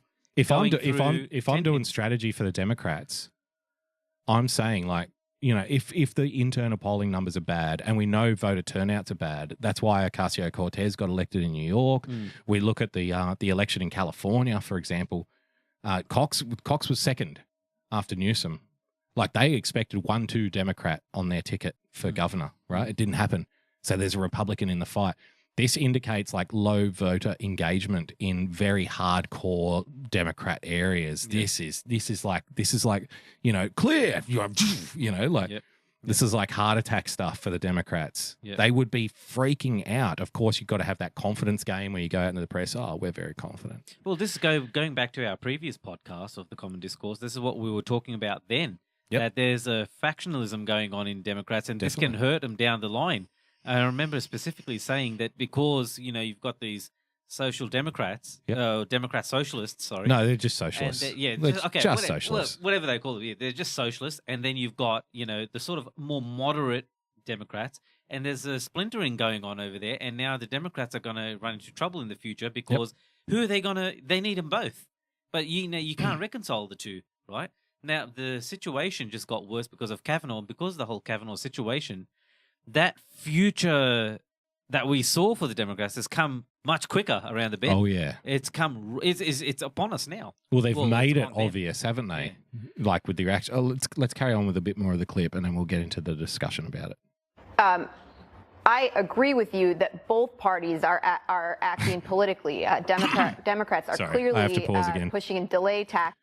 I love that people can get like $100,000 a year job, and probably more. Let's say six-figure jobs to get out there and say things like both parties are acting politically. What, you mean political parties? Yeah. Like, state the obvious. What a revelation. But I do think it's important to remind people of that. There are politics is politics. Yeah, there are a lot of people on the left that believe that, enacting whatever policies they think or cultural change isn't politics. Yeah, that's true. They will look you in the eye. And we've had this discussion before with lefties, haven't we? Yeah. They will look you in the eye and, for example, let's pick a subject here, gay marriage, this is about human rights. It's not about politics. Yeah, this is above politics. Yep. And climate change. Yeah, and your I guess disagreement with, let's say, that people of the same sex should be able to marry is you're playing politics. Yeah. You're injecting the politics. If you would just agree, then it wouldn't be political. Then it wouldn't be political. Yep. Yeah. And so I think, I know Hillary Clinton, if you agree, then we can be civil again. That's it. I mean, and so I think, yes, she gets paid a lot of money and it's quite an obvious point on her part. But I think it's important to remind people, that politicians practice politics. I think I made the point in in a live show I did a couple of weeks ago. Like someone came out and said, the Republicans are playing politics with this. And I paused and I'm like, okay, can we just all assume for the people on the left and on the right watching this right now, let's just assume that all politicians are playing politics all of the time. And then we can grow together. Yeah. So if you get that fundamental block down, all politicians are always playing politics, that's a great place to start. Yeah. Then you'll never be surprised and you won't get offended. Yeah. It's all politics. Yeah. Done. Absolutely. It's obvious. And Republicans clearly want to confirm him before the November election. They fear November, both of them. Absolutely. And it's patently obvious. And they're using this woman who has come forward and is going through an excruciating emotional trial for political ends. But I agree with Jonah. And I do find it somewhat insulting to women that they have to be presumed to be telling the truth and acting in good faith, and that their accusations, that they're presumed not to be able to back up their accusations or shouldn't have to back up their accusations with how do you evidence. Begin to back up an accusation of something that took place? See, she's supposed to not agree with Jonah Goldberg. She's from Politico. She's supposed to go against him. I love that angle where she's like, this is insulting to women. Can you give us more respect? Yes, we should back up our accusations because because fucking equality. Right? Is that good enough? Yeah, because you're sinking an individual's whole career and life. And that he's going to carry this accusation with him forever. They still talk about Clarence Thomas. Yeah. They still talk about Clarence Thomas. And it's important, and this kind of intersects with the Me Too movement, that accusations should be taken seriously, but we have to remember that accusations are very serious for the person that's being accused. Exactly. That's right. And it's a two-way street here, that if you accuse someone and you don't have anything to back it up, now, okay, how can she have anything to back it up? Yep. It's 36 years ago, this and that. It's like, okay, well maybe you missed the window. That's what the next lady. Let's listen to what the next lady says. Place 40 years ago. Yeah. That's How do you back it up? impossible. And the idea that you're going to The beautiful part about this, I know you guys can't see it, but the audience can, that Chris Matthews is actually trying to say to her, like, stop, because you're actually making the argument for the Republicans. go and ask people who had a party. I can't remember He's parties laughing. that I went to 40 years ago. None of us can. But it makes much more sense that she would remember because she's the one who was sexually assaulted. There's a big line. See that presumption I can't remember, honesty. but she can remember because what she said helps me politically. Yeah. But the Republicans are playing politics. They're playing politics. Yeah. But she's the only one that can remember, like, because all of her witnesses couldn't remember this thing happening. And that's the thing that I personally got really upset with, like, because I'm thinking, like, this is an obvious one. If someone comes out and says that person's a witness and the person that is being accused of being a witness says, I'm not a witness, then you need to stop calling them a witness. Yeah, that's right. Like, you never have someone, can we call the witness who says they're not a witness to the stand? That doesn't happen, right? Yep. So the Democrats were like, we need to hear from the witnesses. And I'm like, all of these people have signed statements under threat of perjury. If they're lying. Yep. That Sworn testimony. They're saying, I am not a witness. Yep. I did not witness anything. Like, like hand on heart, I did not witness a thing. But they still like, it doesn't matter. We need to hear from these witnesses. Yep. And I'm like, stop calling them witnesses. But this is like the language game that the left plays. Well, They're witnesses. We have 4 witnesses. We haven't heard from the witnesses, right? Was it after that when the FBI investigation was conducted, right? Not investigation, sorry, the check or the background check or whatever they call it, right? And then I think it was Blumenthal and goes, no, we don't accept this because they did not talk to the witnesses or the Denang people Dick. that we wanted them to talk to. Yeah, Denang Dick. Denang Dick. Yeah. That's it. He said that. I mean, Yeah, they well, literally said that. I mean, if one of these witnesses were there and saw this and can corroborate the story, they should have just went on any TV. Just one. Just one. Give me something, and then we can, if there was, Yeah, we can probe that. yeah, but That'll if be it a was, lead. yeah, but if it was confirmed that this party existed and that they were both at this party and they went into one room together, or anything, or Christine Blasey Ford was upset following one of these parties. Oh yeah, I remember she was upset after a party and she wasn't the same, or she was upset for a few weeks. I get that, and then we can have a discussion about whether or not Brett Kavanaugh or Dr. Ford, who's the more credible party in this. But that's the most jarring thing, that the Democrats and the mainstream media skipped a step. Yep. I would like to Quite say, clearly just skipped that step. You were saying earlier that the media was knocking on her door and said she felt intimidated because she did not want to become That's a what public she figure, said, right? yeah. Okay. Now, how did media get wind of that story? Was that through Richard? Was that through Dianne Feinstein leaking it to the Washington Post? Oh, she denied it. She of denied it. course. So who? It was a mystery leak. How? Yeah. Who? Who knows? I actually saw some Democrats on Twitter saying Donald Trump probably leaked it, because he wants to. He wanted that whole trouble to. Yeah, because they want to politicize it. Yeah. Right? Yeah, right. No, seriously. I mean, but it just, you got to.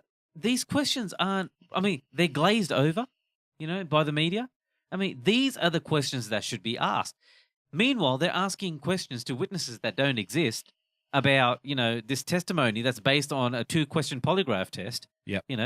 That's all the evidence. How about the evidence that this lady But see, did not... are we now getting drawn into the game? Like, we're discussing the minutiae of like the questions that were being asked and stuff. This is what they want us doing. Yeah, well, it's kind of You know the what I cherry mean? on top. Now is the time to ask those questions, though. Well, no, probably not now. Probably after November. Well, this is the thing. Like, people have already decided. If I'm sorry, like, this may be offensive to people. If you're willing to believe somebody's story with absolutely zero evidence, unless of course you've got like a long track. Like, if we're talking about my best mate here, and he tells me a story that happened to him, I'm going to believe him. Yeah. Right? Yeah. If we're talking about some rando off the street that I've never heard of in the timing of this particular event, who comes up with, I mean, like the Avenatti thing, it's like his client was accusing him of gang rape. Gang rape, yeah. Gang rape. Sweatnik, yeah. Right? Yeah. So, like, you have to like give me. I'm the guy that's like, give me a reason to believe you. Yeah, that's it. Give me something. Hey, rich and powerful people, they do crazy shit. They do crazy shit. I mean, and they do illegal shit, and they do shit that, if exposed, it has massive ramifications, and it should have. Yeah. But do they do that thing, 36 years ago as a high school student, knowing that one day they're going to be rich and powerful? Yeah, well, maybe not. Well, yeah, that's it. And let's not forget about the Rhode Island boat story allegation. Yeah, that's right. Yeah. That ended up being the work of a Twitter troll. Networks, newspapers. These are serious people. Serious journalists. These are serious, quote unquote, serious people. Real news. Oh, that's it, real news. And they ran with it as if it was the truth. Yep. And that's because it's all about getting that negativity cycle in the press. Yeah, like we let's be honest here. I use 100% left wing sources for when I do my show and when I do podcasts and stuff. There's a reason for that. Yeah. It's because my angle is all about getting the people on the other side and just if I can crack a bit of light into that shell, right? And then it's welcome brown shirts in the mail. Mm. Yeah. But so if you use left wing sources, then you can't deny your own sources. No. Okay. But so it's all about Michael Avenatti, he comes out, he's got this guy, this girl, Sweatnik. He's a gang rapist. He goes on all of the left wing corporate media, and you know what? Corporate media. We'll call it corporate media. Corporate media sources, goes around all of the morning shows, all of the nighttime shows for 2 weeks. And they're giving him a platform. He's getting a platform, and that's fine. It. That's fine, free speech. It's free speech. That's 2 weeks. That's 2 weeks of just creating an environment in which it will make a certain amount of people, because all they've heard is that Kavanaugh is a gang rapist, and there's been no count. He hasn't been able to get in front of a hearing and defend himself. He hasn't been able to, and it's people. Andrew Breitbart used to talk about this a lot. Okay. The liberal media complex, what they're doing by creating this circle of stories, and it's gang rape, drugging women, groping women, it's not so much about the validity of the individual accusation. It's about denying your opponent the space in the press to press the opposite case, right? So he's he used to talk about it when he was working at Huffington Post. This is what we used to do. So you just you need to get constant rolling coverage of an issue, and it doesn't matter whether it's true or not. It's all about denying your opponent the space in the press. Oxygen. Suffocating them. Exactly. So you can't hear the counter story, because it goes from HuffPo, it goes into MSNBC, it goes into CNN, it goes into the New York Times, it goes into the Washington Post, and it goes back to HuffPo again. Mm-hmm. And they're all hey, everyone's reporting on it. Yeah. Everyone's reporting on it. And it all started from one source, one unverified source. And all of a sudden we've got consensus. Everybody agrees he's a gang rapist, and that's all they talk about. And meanwhile, Brett Kavanaugh does one interview on Fox News, and he's like, hey, I was a virgin. Yeah. And whether that's true or not, that's irrelevant. But that was a flare up, and the rest of the landscape was all about drugging women and gang raping them, and how he's a white male and yearbooks. Yeah, yearbooks. Drinking. How but much that's the have game. You ever blacked out while drinking? Well, that Sweatnik character, she went on MSNBC and said, I saw Brett Kavanaugh handing cups of drinks to women. And I'm like, have you ever poured a drink for a girl? I certainly fucking have. She said, have you ever bought a drink for a woman? I've bought way too many. Yeah. I wish I hadn't have bought as many as I have. She said that she saw him standing in line outside the door when there's a girl in the party. But she changed that story when she went on TV. Exactly, that's right. Yeah, because there's no repercussions for these people. They could just roll it back. But this is what Avenatti can spread the most heinous shit, because he's got this attorney-client privilege sheen over him. So he can say, "I'm speaking with women." He did this with Trump. Yeah. He's like, "I've been speaking with women, and these women are accusing that Donald Trump made them get an abortion." Whether it's true or not is completely irrelevant because he never has to prove it. But here's the thing. I mean, now, what's her name? Christine Blasey Ford, right? Yep. She swore under testimony or under threat of perjury that she had no experiences with polygraphs, right? Yes. Can that come back and bite her on the ass? She wrote fucking papers about it. Can that come back? Well, it can. A lot of what she said. She coached. Yeah, she coached the people FBI. had a A lot of people have been saying okay, you know what? You need to tear this shit down, because otherwise you're just going to. I don't think you can encourage it after this. I think they've tried to play, and they know if they try to do the same thing again, it's going to be suicide. So politically, I don't think there's any advantage to going after Blasey Ford, if that makes sense. Yeah. And I know a lot of people are angry about that, but I wouldn't. I would be like, you know what? Just let it hang. Let it hang out there. Let it let the Don't get too conversation. Celebratory about it as well. You know, don't turn her into a martyr. No, absolutely. If not. you go after her, you make her a hero. That's it. Don't just let her hang out there in the wilderness. The Democrats have dispensed with her now. Yep. Just let her starve to Republicans. death. Yeah. All right. That's right. Yeah. But is she going to become another Anita Hill where she gets $1 million book deals? Maybe. You know, she's got a Maybe. GoFundMe. But who the fuck's going to read it? Good luck to her. Yeah, make some money out of it. Has this I want to pose a question to you guys, and I'm going to play a little clip here from Lindsey Graham. Has this encouraged, like, finally, like some of us have been arguing for a long time, man, you know what? If you're on the right, if you're a conservative, if you've got these principles, then make it be known. Like, don't stop folding to the left. Yeah. Like, stop giving them ground, because trying to appease, I forget the way the poem goes, like, and those who cried appease were hung by those they tried to please. Right? That's the last two lines of it. This is Lindsey Graham. Let me just throw the screen up. Oh, that's the wrong one. Okay, there it is.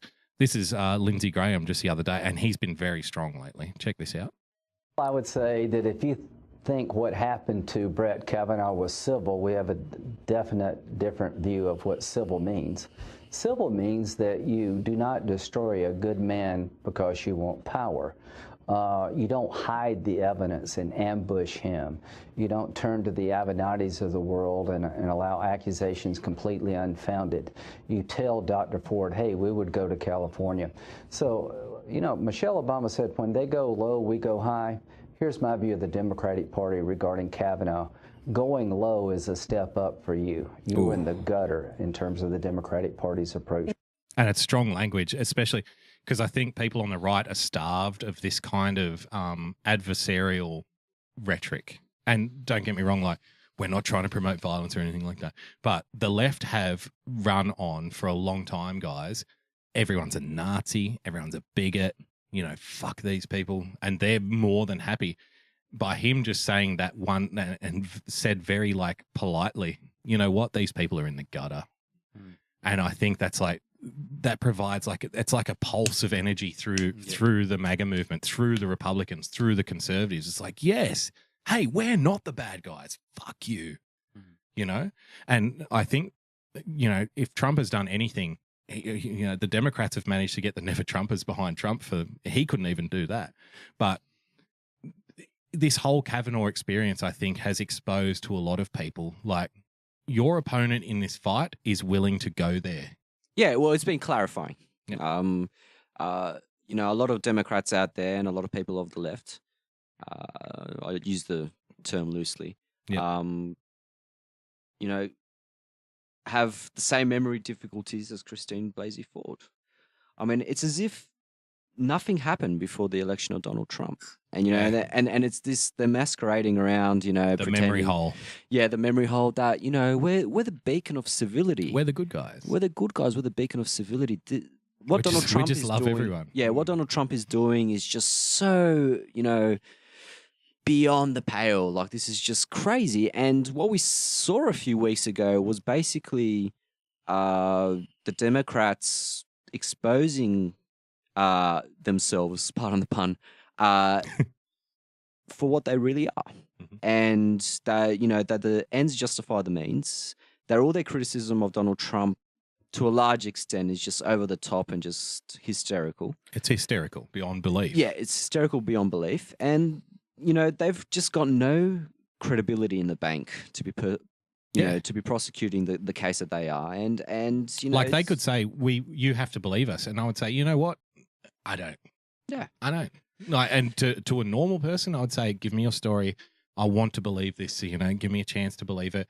Now I'm at the stage, and I think a lot of people are at that stage. It's like, you know what? As soon as you start talking, I'm switching off already, because you just keep hitting and hitting and hitting and lying and lying and lying. And we're now at the point where, you know what? The tolerance tank has run dry.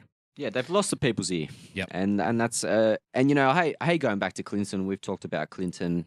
Well, she keeps herself in the news. It's not our fault. Yeah, many a time.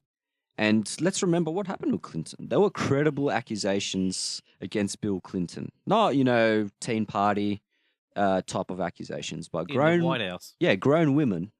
But I'm not talking about Monica Lewinsky here. Yeah.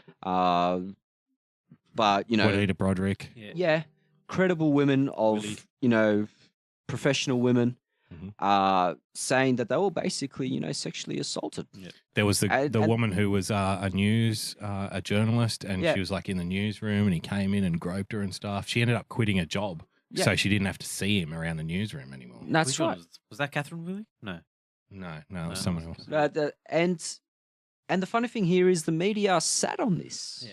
They didn't even report these stories. No, they did. It's just sex. Because the media is the communications arm of the Democrat That's Party. right. And when it became clear that any denials about Bill Clinton's how could I describe it, busy hands, not playing saxophone, was undeniable. What they did was they tried to rationalize it. Yep. And then this was the 90s, and it's like, oh no, but the Me Too movement changed all that. And I'm like, did it? What? So now we're like in a kind of puritanical, type of. I mean, it's crazy. It's just these people are batshit crazy, and we'll see. I'm not so optimistic about what's going to happen in the midterms. Yeah. I think that even if it's a disaster for Republicans, good. Really? As in, it's worth it. It was worth it. And even if, polling Why? So, like, you can have, like, a historical marker. It's like, this is when we stopped giving a fuck. Yeah, I think for the long term will be a good thing. Short term, there might be some difficulties. There might even flush out the cuckiness. I think. You've got a point there. If the Democrats lose in November, lose the Senate in November, it's going to be all...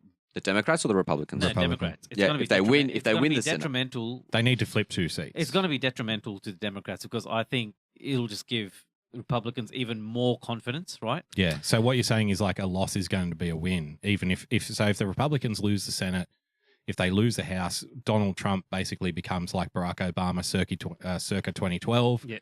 Where like he lost both houses, and they often say, "Oh, we couldn't get anything through and stuff." But do you think like an electoral defeat in the midterms is going to spur people on in 2020 because the Democrats are going to go full retard? I think it will. But the thing is, if Democrats lose in the midterms, right? Let's just say, okay, they'll go full retard either way. Yeah, they'll go they'll go even worse, right? And that's going to be detrimental to them because their base, they've got no control on the radical left. The radical left, like you said earlier. It's almost like they're trying to hijack the party, right? Okay. It's not almost like they are. They have hijacked the party. So they're going to go nuts. You're going to see more Portland Antifa sort of what happened in Portland with the Antifa group, right? Blocking traffic. You're going to see a lot more of that. The thing is, if they win the Senate, right, they're still going to do that. Yes. Yeah, but just maybe not to that degree, but they're still going to do that. So are we past the point of no return now? Like, are they just going to? Yes. Are they going to descend into full madness whether they win or not? Unfortunately, they have. If they win, Brett Kavanaugh will be impeached, and so will Donald Trump. The Democratic viewpoint here is no. He's not going to get impeached. No, he can get impeached. 2/3 of the Senate. No. The House needs to start off. They'll start the motion. They can start the motion, and then there's a vote in the Senate whether or not. I'm not saying impeach. They'll start the process, and there'll be hearings. Yeah. And they'll go after, and they'll basically say, Democrats are pretty overt about what they think about the election. They think that Donald Trump is an illegitimate president. Comment in the chat. Sorry. Aussies look bored to tears with no mass shootings and all their national health care. That's a very good one. I like that. It's not too bad. Classic. And I think that Democrats will go full retard if they win the election. They'll go too far, and they'll be the nail in the coffin for the Democratic Party in the United States. Yep. What happened with Obama was that the Republicans still respected the people's choice, still respected that people voted for Barack Obama as president. They were very difficult in Congress. They were, you could say, obstructionist. They gave him Kagan. Yeah, they played. They gave him Kagan. They played politics where politics belongs. Yeah, but they didn't go after his legitimacy. Yeah. Now, if the Democrats go after Donald Trump hard on whether, that Russia meddled in the election and this was the major factor as to why Donald Trump was elected, then they're going to lose half the country, if not more. They're going to lose. That's a lame duck. That's not going to happen. I think they're going to go for it. I think they're that crazy. If they win, it'd be suicide. Surely someone's in the Democrat Party right now going, guys, we need to get back to policy, get back to working class. Working class. Like I forget who was saying it the other day. It was like if the Democrats just like focused on the working class, they would win government for fucking 1,000 years. Yeah. Yeah. Well, they've abandoned the working class because they've gotten full ball into cultural and sort of identity politics. And that's where they live now.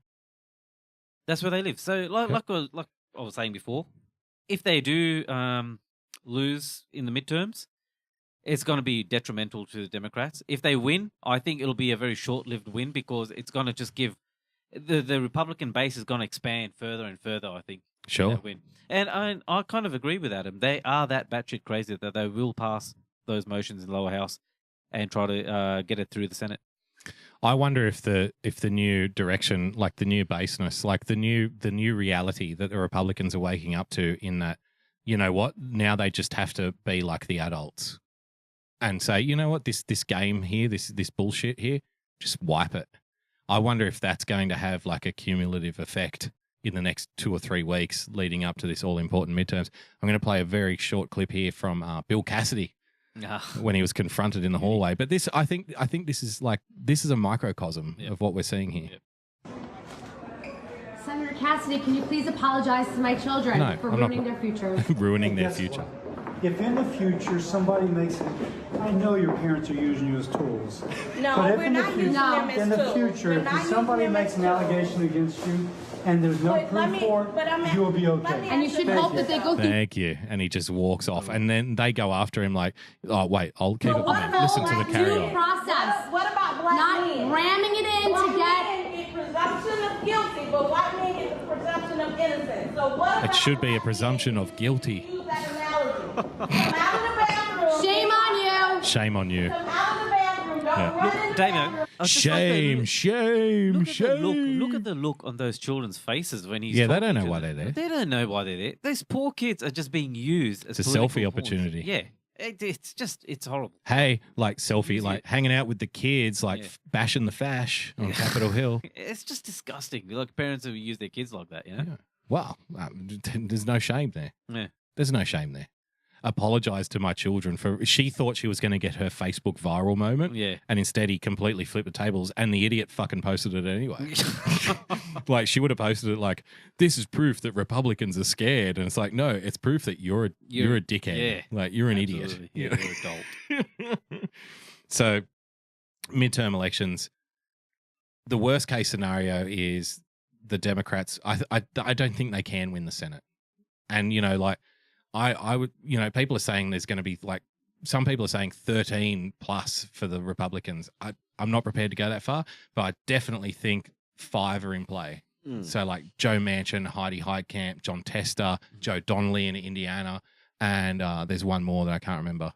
And, you know, like I said, if Trump improves in the Senate, look out, I think, because that will be an endorsement of the reaction to this very public stuff, where we've seen, you know, mobs. Can I use the term mob? Are we allowed to use the M word now? I don't even know what mob means anymore.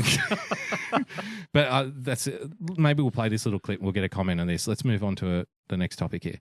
We'll play. Just quickly, just one from Eric Holder. Did you see this tweet from Eric Holder? So he came out and said, "No, when they go low, we kick them." Did you see that video? Oh, really? No. That's what Eric Holder said. Like, this is the new Democrat Party. When they go low, we kick them. And everyone was like, oh, okay, so are we endorsing political violence now? And so he put this tweet out. Okay, stop the fake outrage. This is a Democrat. This is Eric Holder. Stop the fake outrage. I'm obviously not advocating violence. In fact, when I was AG, violent crime in the US was historically low. I'm saying Republicans are undermining our democracy. It's not a democracy, it's a republic. And Democrats need to be tough, proud, and stand up for the values we believe in. What values? But like to Eric Holder, I would say, see, it's this constant manipulation of what reality is. So when Donald Trump says something like "Make America Great Again," people like Eric Holder will go on TV and say, this proves that Donald Trump wants to re-enslave black people. Oh. Like, you know, like this is a dog whistle to the KKK. But for Eric Holder, like his own, like this shows that these people have no standards. So it's like, don't take anything I say literally. Like, I will tell you how to interpret the words that I say. And when someone else on the other side, like Donald Trump or the Republicans, say something, I will tell you how to interpret what they say as well. Right? Like, so don't take anything I say literally. It's all bullshit. But when Donald Trump says "Make America Great Again," take that literally because it means racism. You know what I mean? It's like, fucking please. Please. And people are starting to see through all that. Yeah. They really are. People are, you can only fool forms for so long. Ads? Any comments there? Anything to add? Eric Holder. Well, I don't know. Eric Holder's just got absolute no credibility. I don't even know who was still around. You know, They reckon he's going to run in 2020. For what? For the presidency. Oh, really? I haven't heard that. Yeah. Wow. He wants to. Yeah, right. It'll be between Obama's wingman. Between him and Spartacus. Oh, Spartacus. Maybe Nikki will primary Trump. Just add that in there. All right. Let's go to this one. The mob. The mob, guys. Let me throw it up. All right. So you can't say mob anymore.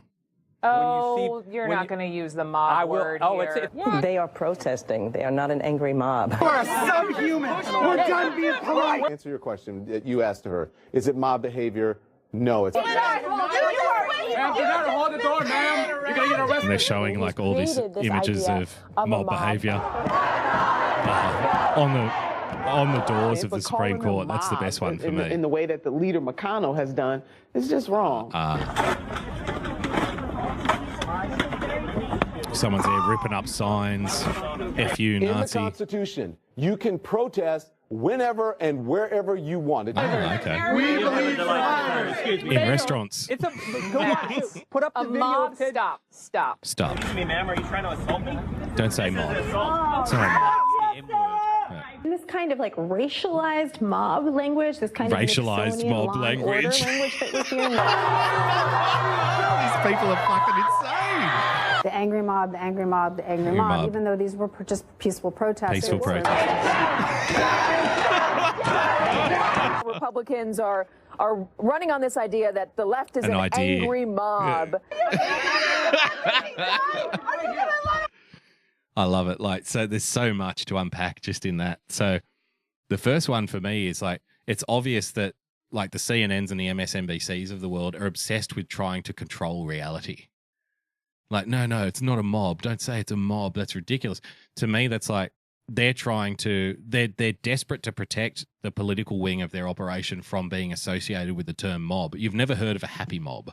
Yeah. It's an angry mob. It's a bad thing, right? So they're so desperate to do it, but they keep repeating the term mob because they don't know meme. Like they're merely accelerating the association that the audience has with, and they're showing the footage, angry mobs, right? So they don't get that. But the other thing is like the way that it's like we need to, it's such a long discussion and we've had it so many times, this constant urge to redefine terms. You know what I mean? Oh, words have lost all meaning. Right? No, in particular like words. Eric Holder into this. Yeah. Like, oh, come on, guys. Yeah, well, when you control the language, you can control people's sense of morality. And when you control people's sense of morality, you pretty much control their minds, right? Because, I mean, if it's a mob, that's something to be against, right? Like, no, we do not want mob rule in our streets. But if they're protesters, that's freedom. We're fighting for the right thing, right? Freedom fighters. So right there, you've completely taken control of the morality or the ethical sort of expectations of the population. So that's what it's all about, right? You can control those people. Once you take control of what people should believe is right and what is wrong. Yep. That's it. They're eating out of the palm of your hands. Ads, what's the best way to confront a quote-unquote angry mob? Is it with equal aggression or is it with cold disdain like we're now seeing from Republicans like Mitch McConnell and Lindsey Graham? It's like, you know what? And Orrin, did you see Orrin Hatch?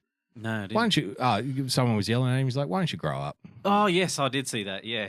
Yeah, I think Because that spurs them, and you stay cool. Well, I think the first point is that we have to be very careful about what you mean by confront angry mobs. Yep. Protests are an ugly business. I think we've had this discussion before. That I'm not going to get overly outraged by. I'm all for protests. Yeah, let's protest, and sometimes these protests get heated, and sometimes a few shop fronts get kicked in. Yep. And that's unfortunate, but No, hang on. Are you saying you're all right with that? It happens. It happens, but we can't accept that in society because that's the But line you're gonna have between to, a though. no, but You're that's gonna the have to line. accept That's the line between a protester. Well, protest maybe and then mob. maybe you can find the guy who kicked in the window, get him for Yeah, no, damaging I mean- private property, and arrest I mean, him. of course, like if but it happens. If a police officer, catches someone red-handed doing something illegal during a protest, then they're in their right to arrest them and fine them or jail them or whatnot. I'm just saying, I'm just being realistic here. That there's, especially in this dynamic that we're in right now, it's pretty toxic. Yeah. And that emotions are high, and some people are gonna just take it a little bit too far. Now, I love the fact that they think the toxicity is helping them.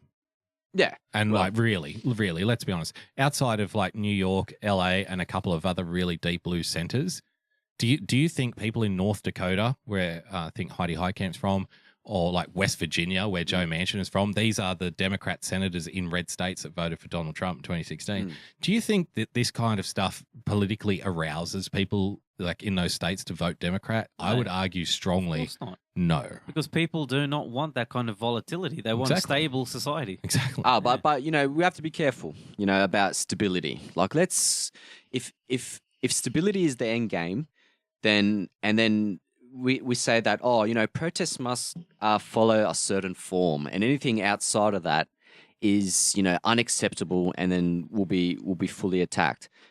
Forget about the protesters. No, but I'm just saying that you have to be extremely careful, because you see, it's a fine line and there's a sweet spot.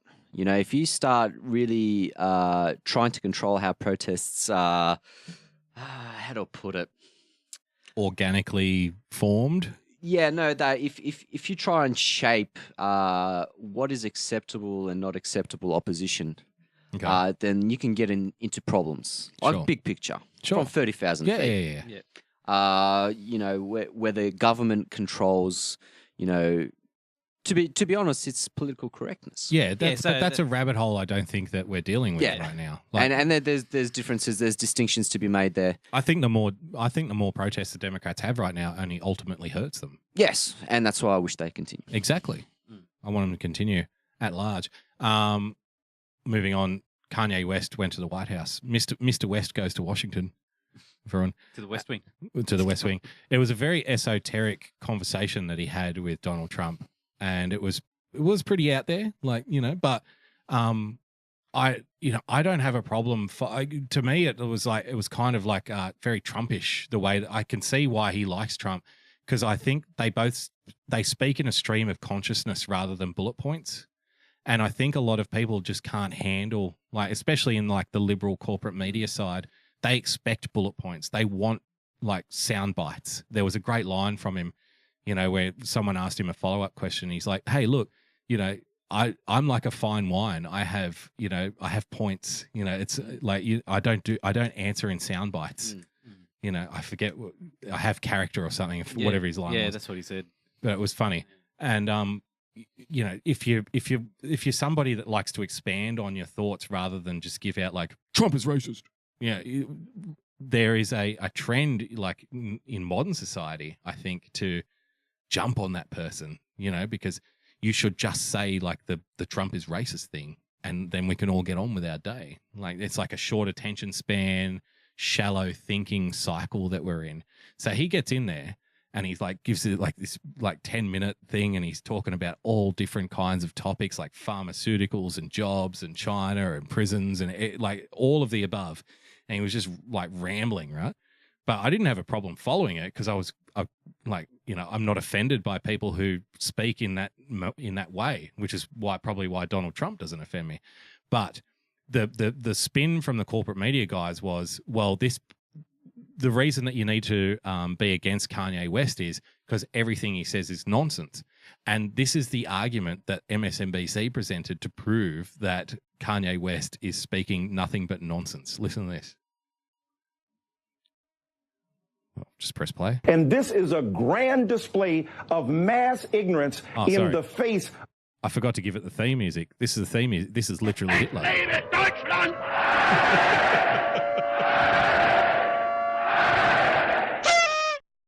Okay. So this was the way MSNBC decided to argue against Kanye's stream of consciousness, esoteric, quote-unquote, rant in the White House. But this is why it was nonsense. Of the downfall of democracy, and we have a white and a black man joined together at the narcissistic hip who refuse to understand that they are more a roadblock than a road to real democracy in our country. This is white supremacy by ventriloquism. A black mouth is moving, but white racist ideals are flowing from Kanye West's mouth. Kanye West is engaging in one of the most nefarious practices yet. A black body and brain are the warehouse for the articulation and expression of anti-black sentiments that have been chin-checked by people with far more rigorous credentials. Wow. So it's a term that I think it was Sam Harris that came up with, right? They call it what is it? The soft bigotry of low expectations. That's what that is right there. Yeah, because he's just a black man. A black man can't know. He's has to be controlled if he's not in tune with the newspeak. I mean, this is everything he does is against like conformity of language. Yeah, I think there's a comparison here with Milo Yiannopoulos. Sure. I mean, I always tell people that if Milo Yiannopoulos was stating progressive talking points, fucking superhero. He'd be a superhero. He would be. I mean, he's flamboyant. He's loud. He's funny. Yeah, he's charming. He gets in the nuts. He's good looking. He's an attractive. He's got it all going for him. He made a bad career choice. He went the wrong way. It was a wrong turn for him. Where he could be one of the biggest, liberal talking heads out there. Like if he just adhere to he'd be hosting his own late night comedy show now. Yeah, like Trevor Noah. Fuck off, Trevor. Yeah, like we're getting the gay guy in. Yeah. So I think there's a lot of similarities between that and Kanye. That Kanye's obviously saying the wrong things about Donald Trump, and he's being punished. I guess a broader point that I would like to make is that I've always been uneasy about celebrities telling people what to think about politics in general. Yeah. These were one of the most, original gripes. Yep. That's the beauty of West, though. He's actually telling you don't have to say what celebrities think. That's fine. Yeah, and he's a celebrity saying that. But he's actually doing the opposite. Yeah. He's like, they think he's saying unplug. They're saying, But nevertheless, I take a pretty dim view about politicians bringing in celebrities to the White House for a photo op. I think, quite frankly, they should have more important things on their table than that. Someone put out a great tweet after that because all the Democrats ads were saying like, oh, this is outrageous that he would invite Kanye West in. And then someone like quick as a flash, I don't know who these people are, but they should be working at NASA. And this guy put out a tweet, was like, yeah, I'm old enough to remember when Barack Obama invited a YouTube star who ate cereal from the bathtub that she was sitting in. And there's a picture of her like from one of her YouTube clips in a bathtub full of cereal, like eating it.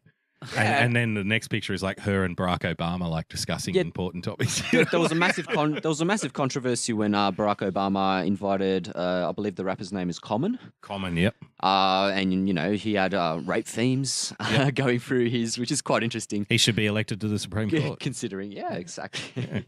And there was a massive controversy about that. And so it's a little bit weird. I mean, I get your point. Yeah, it's just dirty. It's just and again, it just establishes this point, reinforces this point I was making before that Democrats seem to forget that they know. Yeah, they know, but they seem to think that everyone that that the election of Donald Trump was so traumatic that there was memory loss before what happened. I mean, it's mass amnesia, like mass swept the amnesia. nation. It's like, the Men in Black when Will Smith is flashbacking him. Absolutely. And so it's interesting. But yeah, go Kanye. Good on him. Well, Varun, can I say something? Like, I put out a tweet, and I don't want to pat myself on the back too much, toot my own trumpet, but blow my own horn. But I put out a tweet prior to this clip coming out, and it was along the lines of, and it was being sarcastic, right? And it was like, don't be fooled, comrades, because there was the picture of Kanye and Trump hugging each other, and Kanye was like, I love this guy, which is, who of us hasn't said that, like, to someone else, hey, I love this guy, give me a hug, right? Yeah. So there was a picture of that, and I said, don't be fooled, comrades. Warm embraces and declarations of love are it's along these lines, are merely a trick used by white supremacists to push fear and bigotry, like continue consuming corporate media. And then fuck me dead, 12 hours later, this guy comes out and says, Kanye West is merely a puppet of the white supremacists, like he's mouthing white supremacist ideals, a white man and a black man together. This proves white supremacy. I'm like, oh my God. He played into your meme. Oh my God. like I was being sarcastic. Yeah. This guy believes it. Well, isn't that scary? Well, it is. Because, what's real it's now? It's so unhinged that they're beyond parody now. Like, you make a parody. It's not beyond parody. They are parody. It is parody. They are parodies of themselves. You can't distinguish between parody and reality now. Yeah, absolutely. But I want to go back to the whole point of the point that Adam was making, and kind of just say that I completely agree with that. And I think one of the worst things that's happened over the last maybe 5-6 years in politics is this bleed over of politics into the cultural realm. And that's why I think cultural icons should be completely separate from politics. Wow. Is culture separate from politics, though? It is. Well, it's downstream, and it is separate. Yeah, and it is separate. See, the way that I see it, politics is a membrane. It's that final membrane. And once you kind of pierce through politics, you go into war, right? Because war is, after all, an extension of politics. Foreign policy. It's where diplomacy kind of breaks down. But if you bring that politics into the core of the culture, then it's constant fighting, because that's what politics is. It's just getting rid of that excess violence and fighting on a diplomatic level. Sure. So you need a certain trained mind to deal with that. But if you bring that into the common culture where people aren't trained in politics, it's going to turn into violence. Well, you know what? They're getting trained. Every single day. Every single day they see images of Antifa blocking roads and smashing people's That's what's cars. going to happen when they're getting trained in politics. Yeah. When you see unhinged people trying to scratch their way into the Supreme Court like cats on a wet night at the back door, they're getting trained in politics. Well, that's my point exactly, Damo. That's what happens when politics becomes mainstream culture. Yep. And that's why this is what the left wanted. That's why I think it's a bad thing to have these cultural icons talking politics. No, fuck it. You know what? Fuck them. The left wanted cultural icons talking about politics. The left wanted politics injected into every aspect of our daily lives, non-stop, 24 hours a day. They wanted it in sport. They wanted it in movies. They wanted it in music. They wanted it in they wanted it in higher education. Everything. They wanted it, all aspects of culture, to be political. Yeah. And now when cultural icons are turning left, right, center, bang, bang, bang, one after another, coming out and saying, you know what, you guys are fucking off the hook. Yep. Now all of a sudden they don't want the cultural icon. Absolutely. Well, guess what? Too fucking bad. Too fucking bad. No. That's of course Democrats want politics intertwined into every aspect of life. And I guess that's the difference between, a conservative viewpoint. Yeah, we don't want politics in any aspect of our lives. Like I just want to fucking go watch a good, Robert De Niro movie, or I want to go to a Tay-Tay concert for some strange reason. Strange? Come on, but we all know the appeal of Tay-Tay. Well, shake it off, baby. Yeah, exactly. And people want to go to these type of events or enjoy these aspects of life without constantly being reminded about politics. Yeah. Now, if Kanye West is coming out and putting focus onto this, great. But I mean, if the response is that down the line, we just basically have a bunch of conservative people in Hollywood, which will never happen, but let's just accept that it might, and on a hypothetical level. Used to be. I'll just be totally against that. I don't and it's not just about being against it. I mean, I like Kanye and what he's done, but I'm not looking to Kanye for any type of authority about what he thinks, because I just don't think that, he's got that, That's the thing. You're not doing it, but other people, a lot of common teenagers, people who haven't developed, that's exactly right. It's rather unfortunate, the situation that we find ourselves in. Now, I'm not prepared to say it's unfortunate. I'm not saying that that we or the conservatives shouldn't engage in it because it's wrong. It's too late now. The dam's broken. Yeah, it's happening. Yeah, it's happening. Now you have to. But the situation is fucked up.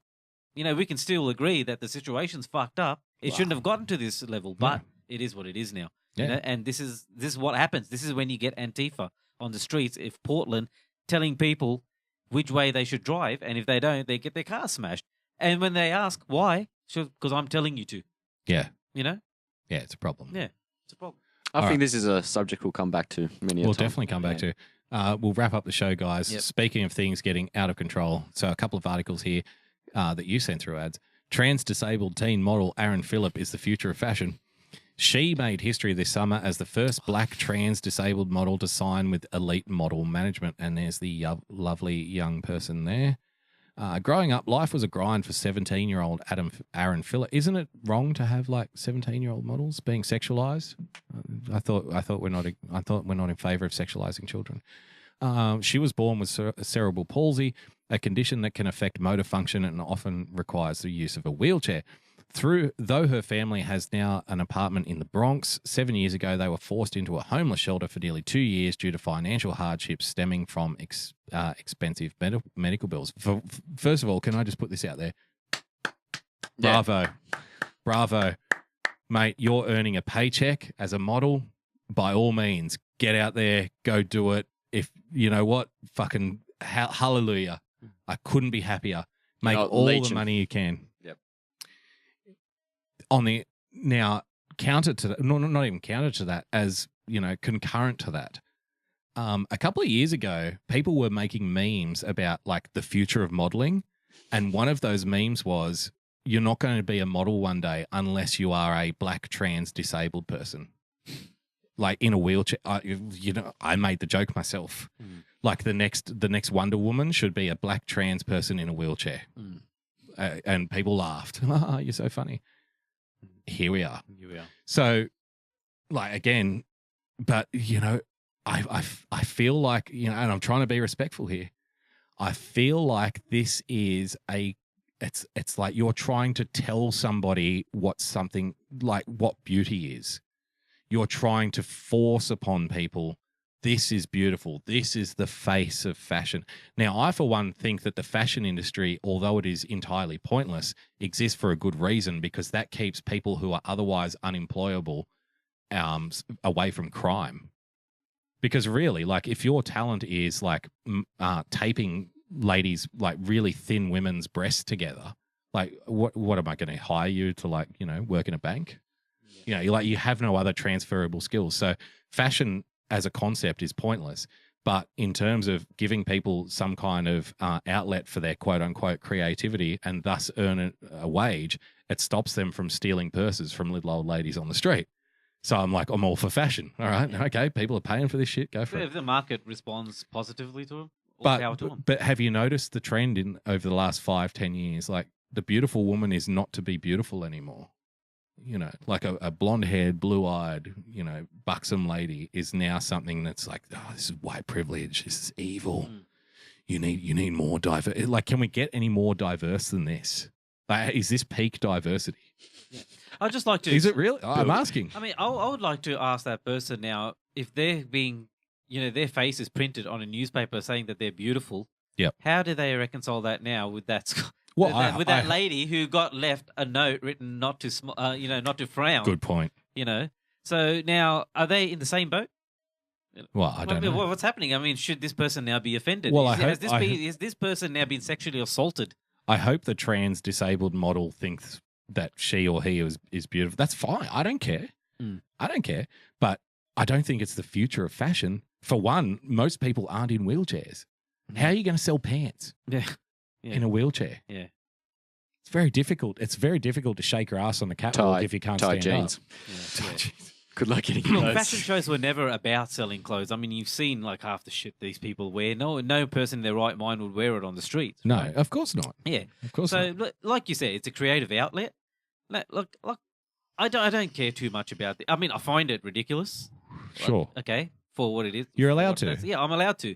But if the market You're a responds consumer. positively, Yeah, well, and maybe this consumers is the buy future. it and lap it up, well, good on them. And she earns money, or he earns money out of it. Yeah, if there's a massive outbreak in trans-disabled fashion, then so be it. So be it. Yeah, I won't be buying it, but to be fair, I'm not going to complain. I'm not going to tell other people not to enjoy it. Yeah, exactly.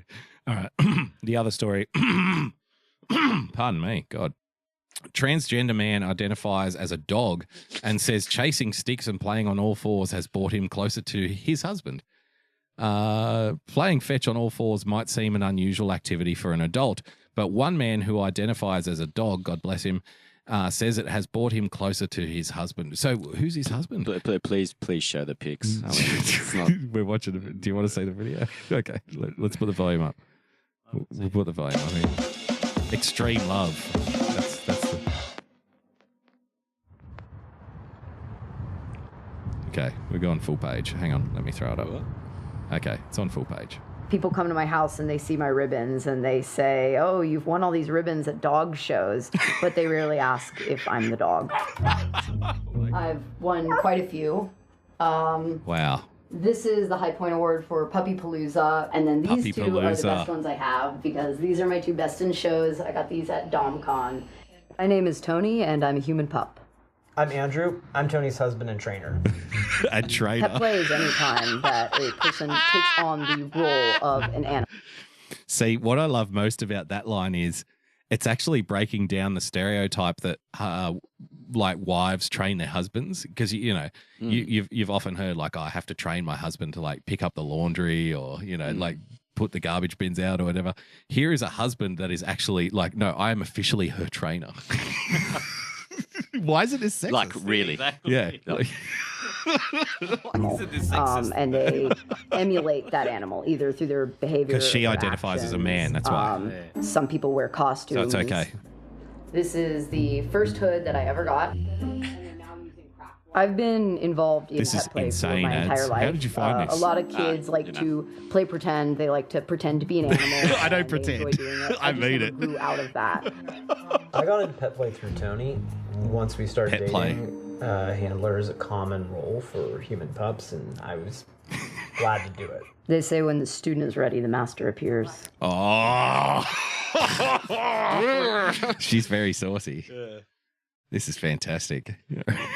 Should we keep the video going? Yeah, well. All right, well, why not? It's late. The first time I should be met running you, I was around, dressed as a dog for Halloween. Look at the happy Are snaps. you comfortable being fully out? I don't care. He was he's female at the time. I remember He was that female showed at the up time. with a little like dog nose painted on. Yeah, it didn't seem weird at the time. I just happen to have all the gear. There's different aspects of pet play that relate to BDSM or kink or leather. It involves gear that is Giggity. restrictive or restraining. For example, leashes, Any harnesses, surprise that this is LA? mitts on your hands. None at all. This is called a show tail. What I've done is I've put it through a dildo harness and then I just wear the dildo harness backwards and that gives the tail better balance. And as you can see, that's a rubber or silicone tail, so it wags.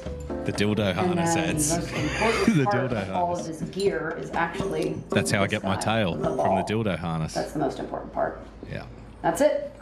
My responsibility is similar to the responsibility with a regular dog. The first Regular dog. I'm a regular dog. I'm just different. Okay. Okay. We have bio dogs, and I do Bio dogs. He just used the term bio dogs. If you want to make a big stink, you're an adult human. Very Portlandia. Wow. Although you'll be This is talking to fantastic. police if that is necessary. Officer, I can't be held responsible. You're going to need to talk to my trainer. Oh, okay. I didn't piss on that sidewalk. I think for a lot of Speak to pet my play trainer. couples that Wow, the, a talking dog. pets get perhaps a little bit more This out is of it. incredible. Family So Guy. I hang out and I provide That should be him the with lots that of should be the attention. headline. He's a good Talking boy. dog revealed in LA. That's basically just be 90%. this guy. Next I level. am a That's good boy. no The other when you lost 10% it. disagree. That's when you know. Make programs and graphic design for a club.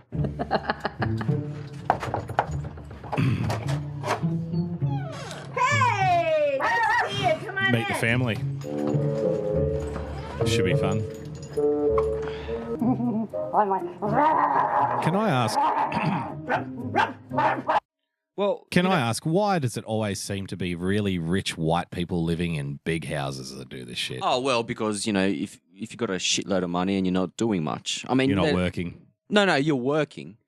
You can be working. You're bored with life. You got a crap load of money. You can do the Euro trip. You can do whatever. You've gone through all the Do cruise. experiences. That's right. Yeah. I mean, a lot of people that experiment with this stuff are people that've got money, and even rich professional women. I mean, you're more likely to go to swingers clubs if you're well off, financially. Yeah, that's true. I mean, you're not just some poor fucking. So I've heard. Yeah, and so, I mean, it's this. I don't know. When you really think about this, a lot of the cultural change that we've seen lately.